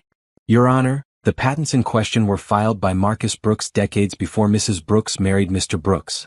They passed to her through her grandfather's estate, which she inherited before the marriage. The patents were never marital property. Mr. Brooks had no involvement in their creation, their discovery, or their litigation. His only interaction with these patents was destroying the physical documents during the commission of a felony. She projected the fire inspector's report on a screen. Mr. Brooks committed arson specifically to harm Mrs. Brooks emotionally. He had no idea about the patent values. He wasn't trying to acquire marital assets, he was trying to destroy them. And now, having failed to profit from his crimes, he wants to be rewarded for his ignorance. The judge, a different judge than before, a man named Judge Anderson, listened impassively. When it was Trevor's turn to testify, things got worse. The prosecutor's questioning was brutal. Mr. Brooks, you stated you contributed to your wife's success. What specifically did you contribute? I supported her. Emotionally. I was there for her. While stealing $5 million from her company? That's a separate issue. Is it? You claim you supported her business, yet you systematically stole from it for 3 years. You claim you were a loving husband, yet you had an affair for 2 years. You claim you deserve half her assets, yet you committed multiple felonies against her. Which part of that demonstrates contribution, Mr. Brooks? Trevor's face reddened. She neglected me. She was never home. All she cared about was work. So your contribution was, what? Being available while she worked? That's worth $200 million. I gave her the best years of my life. The same years you spent stealing from her and sleeping with her employee? Diane stood. Objection. Your Honor, he's badgering the witness. I'll allow it, Judge Anderson said. The witness opened this door by claiming contribution. Continue. The questioning went on. Trevor contradicted himself repeatedly. He claimed he'd been an equal partner in building Naomi's business, but couldn't name a single client he'd brought in or deal he'd closed. He claimed the embezzlement was taking what was rightfully mine, then admitted he'd hidden the money in accounts Naomi didn't know about. When asked about the affair, he said he'd sought comfort elsewhere because Naomi was cold and distant. But texts between him and Brittany, introduced as evidence, showed they'd been plotting to leave Naomi and take her money long before any marital problems surfaced. By the end of his testimony, Trevor had destroyed his own case. But the most damaging testimony came from Brittany Henderson, brought from her prison via video conference. She'd been granted immunity for testifying truthfully. Ms. Henderson, the prosecutor began, how long did your affair with Trevor Brooks last? 3 years. And during that time, did Mr. Brooks ever express love for his wife? No.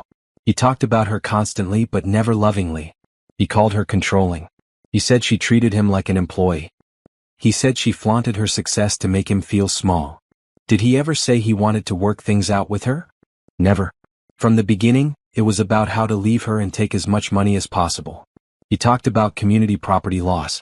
About how if he could stay married long enough, he'd be entitled to half of everything. Did he ever express regret for stealing from her company? Regret? No. He said it was his money too. That he deserved it for putting up with her. The judge interrupted. Ms. Henderson, are you saying Mr. Brooks married Mrs. Brooks with the intention of eventually divorcing her and taking half her assets? I don't know about when they got married. But for the 3 years I knew him, yes. That was always the plan. The courtroom was silent. Even Trevor's attorney looked shocked. No further questions, the prosecutor said. When it was Naomi's turn to testify, she was calm and factual. She detailed the timeline of her grandfather's estate, the inheritance of the patents, the discovery of their value. She explained how the patents had never been part of the marital estate, how Trevor had never had any claim to them. Mrs. Brooks, Trevor's attorney asked during cross-examination, isn't it true that your husband supported your career during your marriage? No. No? He worked for your company. He worked in a position I created for him at a salary far above what his qualifications warranted, and used that position to steal from me. That's not support. That's exploitation. But he was there for you emotionally. He was having an affair for more than half our marriage. He was planning to divorce me and take my assets. He burned my most precious possession to hurt me. Where in any of that is emotional support? The attorney had no response. Judge Anderson asked if Naomi wanted to address the court directly. She stood. Your Honor, this case is simple. My ex-husband is trying to profit from patents he had nothing to do with, which he only knows about because he committed arson trying to destroy them. He's asking to be rewarded for his ignorance and his criminal behavior. That's not how justice works.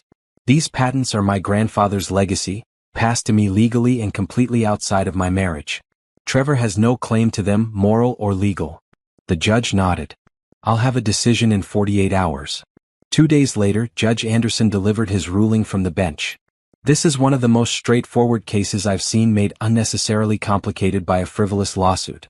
The patents in question are separate property, inherited before marriage.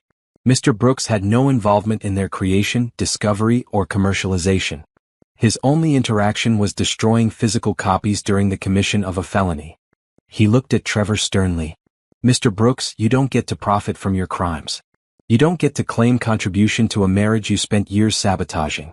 You don't get to destroy something and then demand payment for what you destroyed. Your Honor, Trevor started.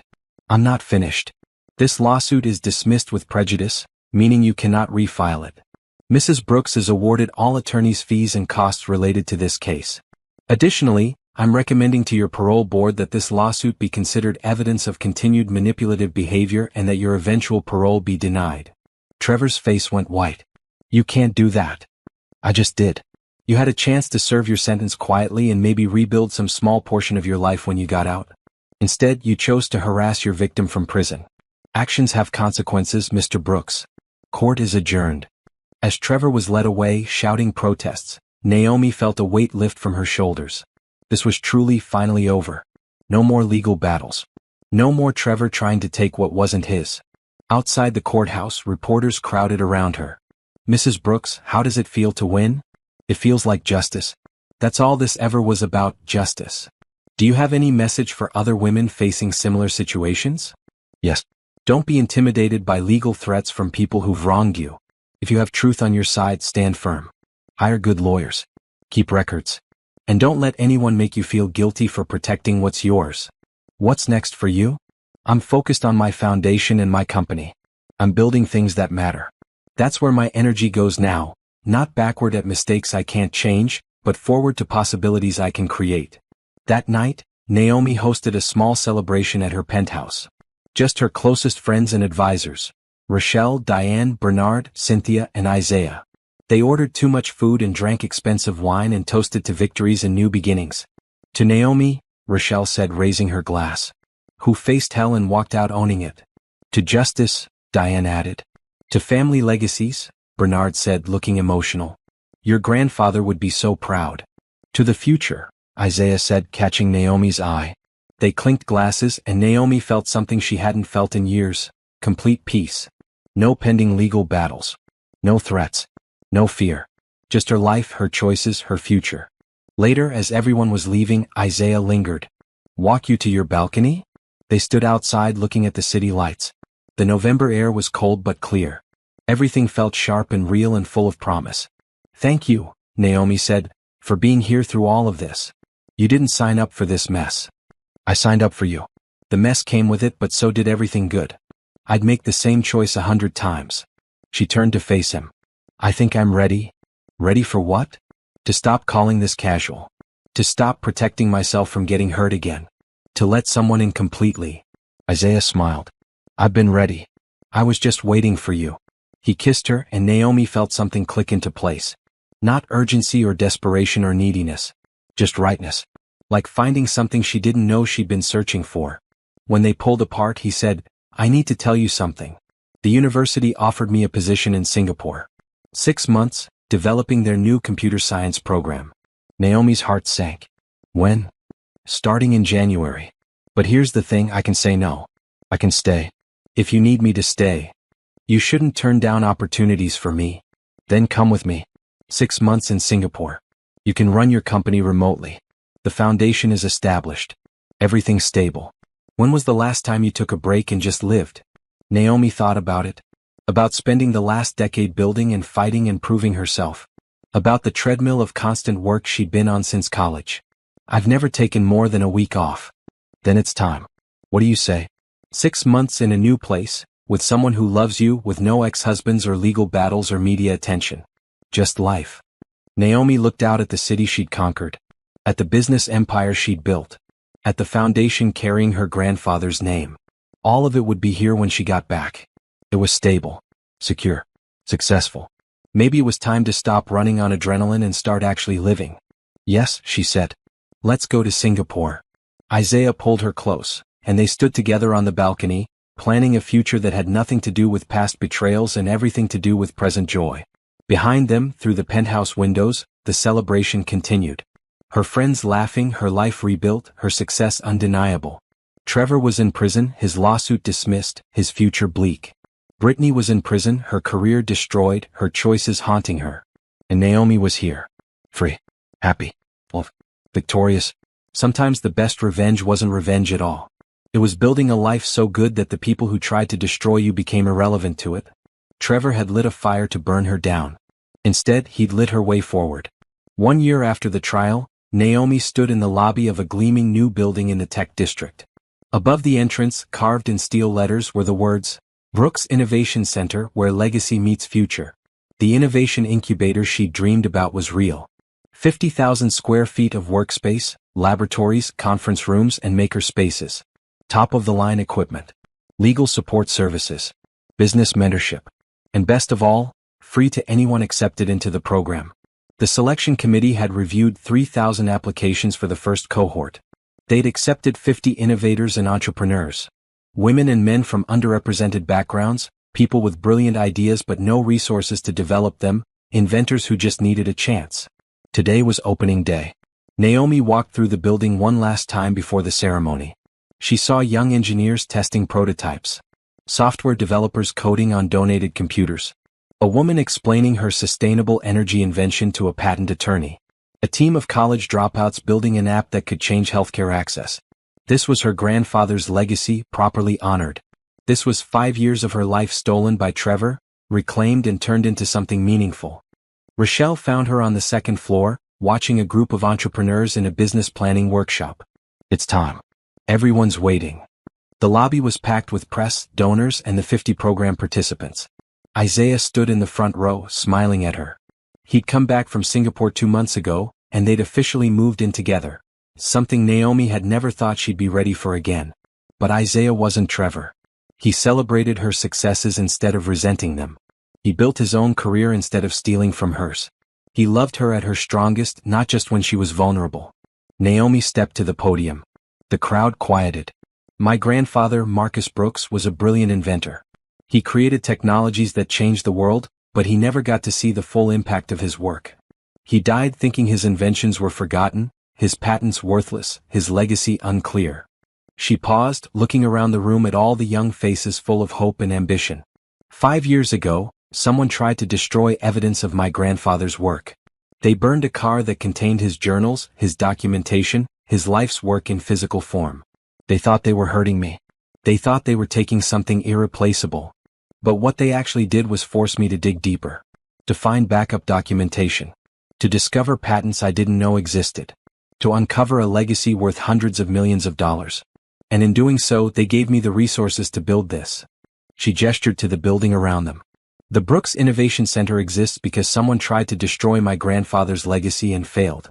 It exists because betrayal taught me the value of resilience. It exists because I learned that the worst thing that happens to you doesn't have to define you, sometimes it propels you.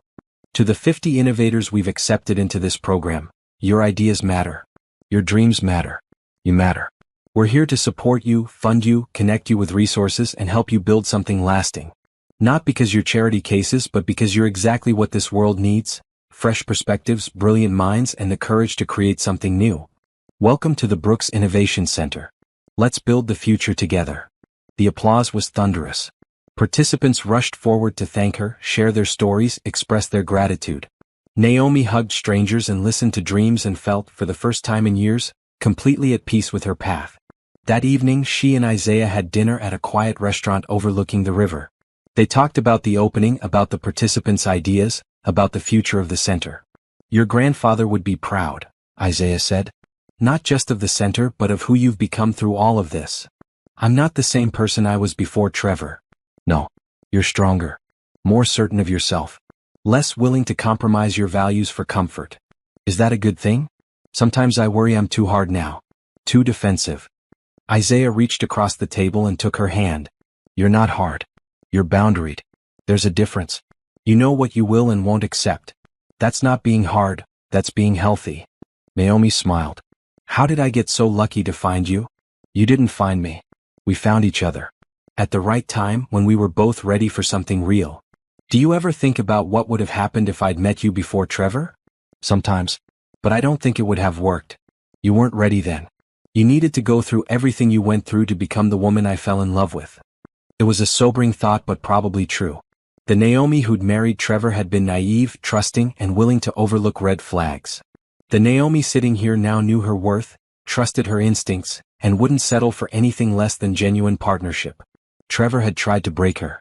Instead, he'd refined her into someone better. The next morning, Naomi received an unexpected email. It was from Trevor's mother, Patricia. Dear Naomi, I know I'm probably the last person you want to hear from. I don't blame you. My son did terrible things and I was wrong to defend him for as long as I did. I let my love for him blind me to the truth about who he'd become. I wanted you to know that I've visited him in prison several times. He's not the same person. Prison has broken something in him, or maybe revealed what was always broken. He talks about you constantly. Not with anger anymore, but with regret. He says he wasted the best thing. I'm not writing to ask you to forgive him. I'm writing to thank you. Because the Brooks Innovation Center just accepted my nephew, my sister's son, who's been working on a medical device invention for 3 years with no resources. He got in because of you. Because you turned tragedy into opportunity. You're a better person than my son deserved. I'm sorry for how we treated you during the divorce. I'm sorry we believed his lies. And I'm grateful that despite everything, you're using your resources to help people. I hope you're happy. Patricia. Naomi read the email twice, then filed it away without responding. Patricia's apology was nice, but it didn't change anything. Some wounds healed, but the scars remained. She was happy though. Genuinely, deeply happy in a way she'd never been during her marriage. The happiness came from within now, not from someone else's approval or presence. It came from building things that mattered, from genuine relationships, from knowing herself completely. Over the next few months, the Innovation Center thrived.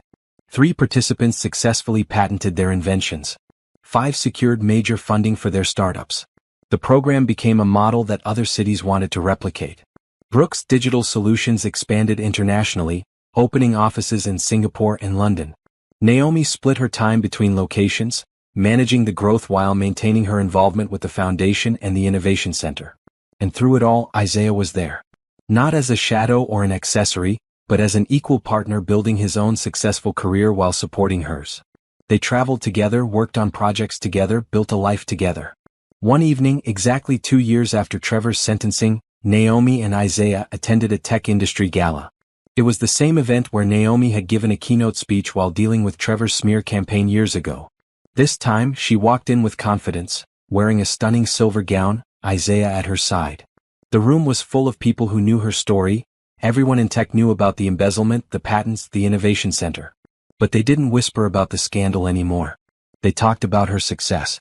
There's Naomi Brooks, the Billionaire founder. She started that incredible innovation program. Her company just landed a contract with the EU. The narrative had shifted completely. She wasn't Trevor's victim. She was Naomi Brooks, tech leader and philanthropist. During the cocktail hour, an older woman approached her. She introduced herself as Margaret Chin, CEO of a major technology company. Mrs. Brooks, I wanted to tell you that your story inspired me to start a similar program at my company. We're funding women-led startups in developing countries. Your innovation center showed me it was possible. That's wonderful, Naomi said. The more programs like this, the better. I also wanted to say, I went through something similar 20 years ago. Different details, same betrayal. And watching how you handled it with such grace and strength, it helped me process my own experience. So thank you. After Margaret walked away, Isaiah squeezed Naomi's hand. You're not just building buildings and programs. You're creating ripples. Other people see what you did and think, I can survive too. I can thrive too. Naomi felt tears prick her eyes. She'd never thought about it that way. She'd been so focused on moving forward that she hadn't realized she was lighting a path for others. That night, lying in bed in their shared home, Naomi thought about the journey. From the flames in her driveway to standing in a room of tech leaders who respected her. From discovering betrayal to building genuine love. From losing her grandfather's car to honoring his entire legacy. Isaiah? She whispered into the darkness. Oh, I'm happy. Really truly happy. And that's not something I ever thought I'd feel again after everything with Trevor. He pulled her closer. You deserve every bit of happiness you have. You fought for it. You earned it. I used to think the fire was the worst thing that ever happened to me. But in a weird way it was the best.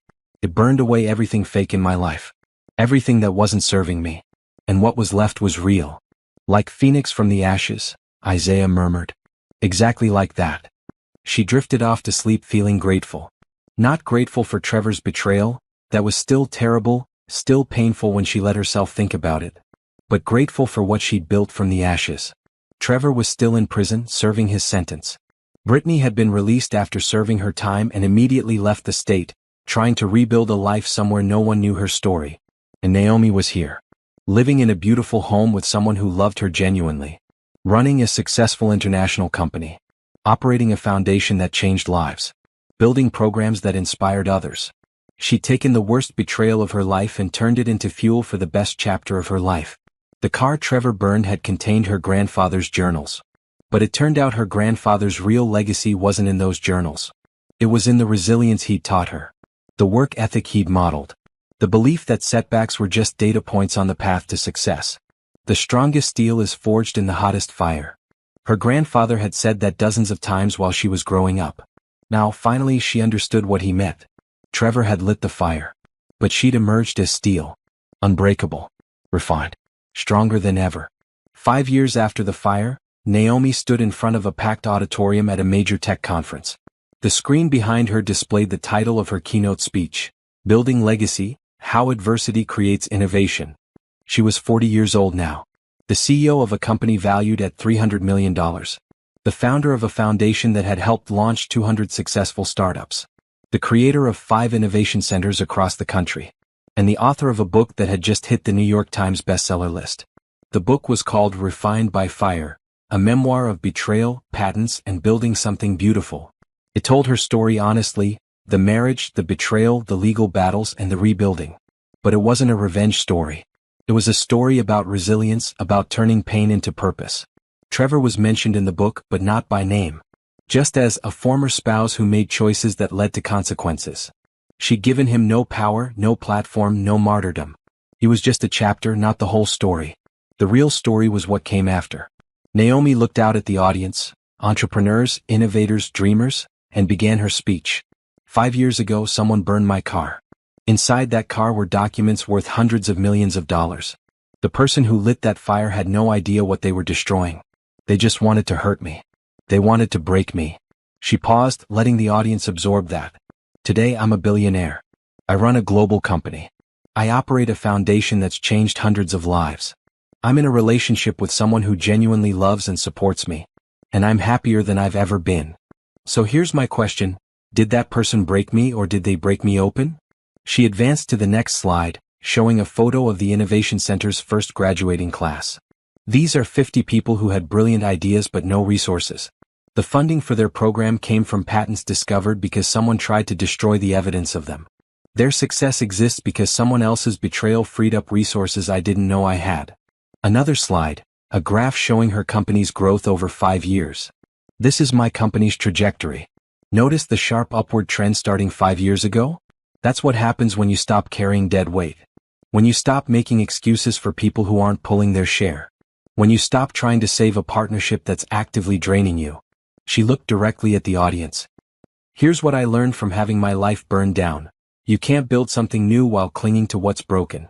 Sometimes the worst thing that happens to you is actually life clearing space for something better. But, and this is crucial, that only works if you do the work. She advanced through slides showing her legal battles, her company's challenges, her rebuilding process. I didn't just survive betrayal and magically end up successful. I documented evidence. I hired good lawyers. I protected my assets. I built support systems. I kept working when I wanted to give up. I showed up professionally when I felt broken personally. I did the work of holding someone accountable for their actions. Resilience isn't passive. It's active. Strategic. It's choosing to build something good from bad circumstances instead of letting those circumstances define you. She showed photos from the Innovation Center, from her foundation, from her travels with Isaiah, from moments of genuine joy. This is what's possible when you refuse to let betrayal win. When you take the energy you'd spend on revenge and redirect it toward building something meaningful. When you let go of proving someone wrong and focus on proving yourself right. The final slide was a photo of her grandfather working on the Mercedes, young Naomi sitting next to him, watching. My grandfather used to tell me, the strongest steel is forged in the hottest fire. I didn't really understand that until someone lit my life on fire and I had to decide what kind of steel I'd become. I chose to become unbreakable. Not hardened or bitter, but refined. Strong enough to build big things. Flexible enough to adapt. Valuable enough that the fire only increased my worth. She closed her laptop and looked at the audience. Whatever fire you're facing right now, betrayal, failure, loss, ask yourself, is this breaking me or breaking me open? Is this an ending, or is this clearing space for something I couldn't see before? The choice is yours. You can stay in the ashes or rise from them. I chose to rise. I hope you do too. The applause was thunderous. Standing ovation. People with tears in their eyes. Naomi stood on that stage and felt complete. After the speech, dozens of people approached her with their stories. Women who'd left abusive marriages. Entrepreneurs who'd survived business betrayals. People who'd lost everything and rebuilt. Your story gave me courage, one woman said. I filed for divorce last week. Finally. Your book helped me stop blaming myself, said another. I thought my ex's cheating was my fault. Your story showed me that's not how it works. An older man shook her hand. I'm an investor. Because of your story, I'm funding a program for formerly incarcerated entrepreneurs. People deserve second chances to build legitimate success. Naomi listened to every story, hugged strangers, and felt humbled by the impact her willingness to share had created. That evening, she and Isaiah had dinner at a restaurant on the waterfront. They watched the sunset paint the sky in shades of orange and gold. How do you feel? Isaiah asked.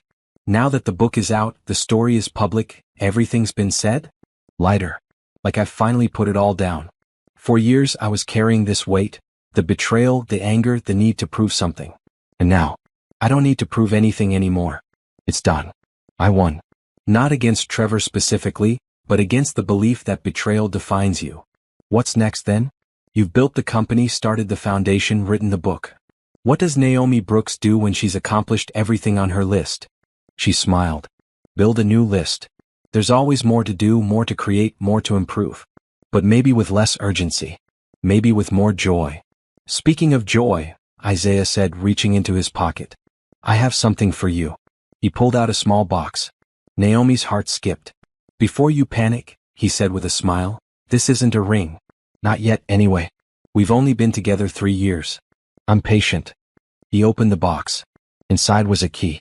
It's the key to a house. Our house if you want it. I know you bought your penthouse and love it.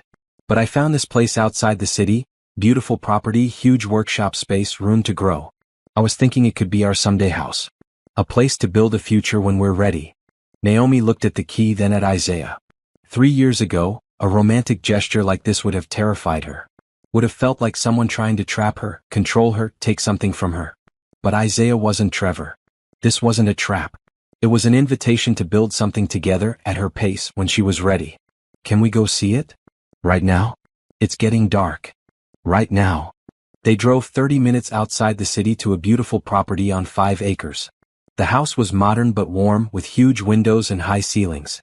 The workshop space Isaiah mentioned was actually a converted barn. Perfect for tinkering, for projects, for building things with your hands. My grandfather would have loved this, Naomi said, walking through the space. I know. That's why I bought it. She turned to face him. You bought it? Isaiah. I bought it for us. For our future. No pressure on timing. It's ours whenever we're ready to move in. A year, 5 years, 10 years. There's no rush. Naomi felt tears on her cheeks. You bought me a workshop. I bought us a home. The workshop's just a bonus. She kissed him, feeling gratitude and love and hope for the future. With Trevor, she'd always felt like she was giving more, loving more, building more. With Isaiah, it was balanced. He gave as much as she did. He built alongside her instead of off her. This was what real partnership looked like. They sat on the porch of their future house, watching stars appear in the darkening sky. I want to tell you something, Naomi said. About Trevor. Okay. I don't hate him anymore. I did for a long time. But now, I just feel nothing. He's a person who made terrible choices and suffered appropriate consequences. He's not my villain. He's not my victim. He's just someone I used to know. That's growth. I heard he's up for parole next year. Early release for good behavior. How do you feel about that? Indifferent. He can be released or not. It doesn't affect my life anymore.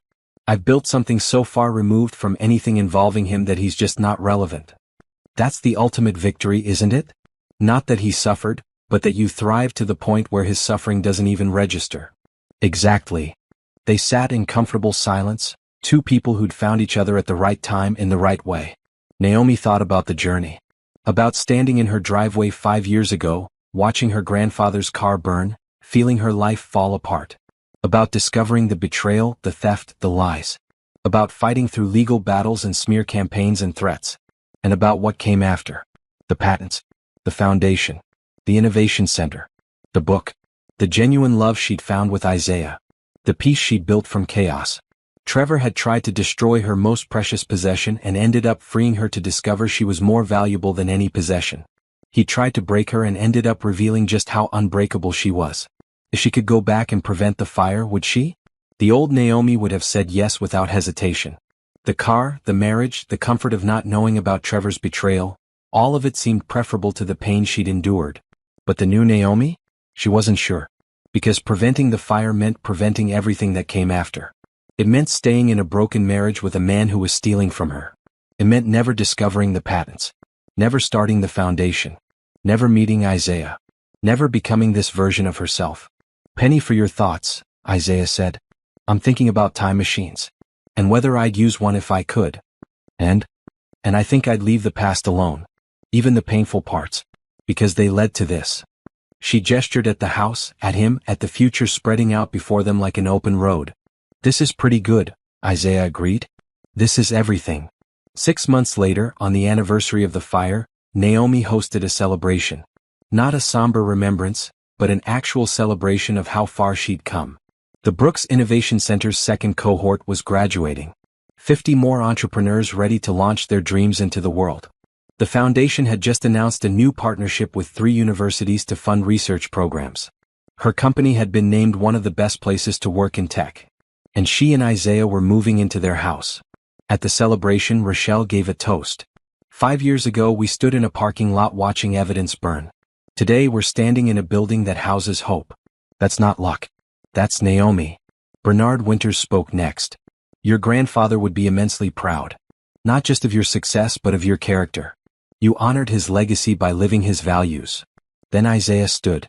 I don't have prepared remarks. I just want to say, Naomi Brooks is the strongest person I've ever met. Not because she survived bad things but because she refused to let bad things define her. She turned pain into purpose, betrayal into breakthrough, and loss into legacy. I'm honored to build a life with her. Naomi stood to thank everyone, looking around at the faces of people who'd supported her, believed in her, stood by her. 5 years ago, someone tried to take everything from me. My past, my present, my future. They failed. But more importantly, I won. Not by destroying them but by building something they could never touch. A life based on my values, my work, my choices. I'm not here today despite what happened to me. I'm here because of it. Because adversity revealed what I was made of. Because betrayal taught me the value of genuine partnership.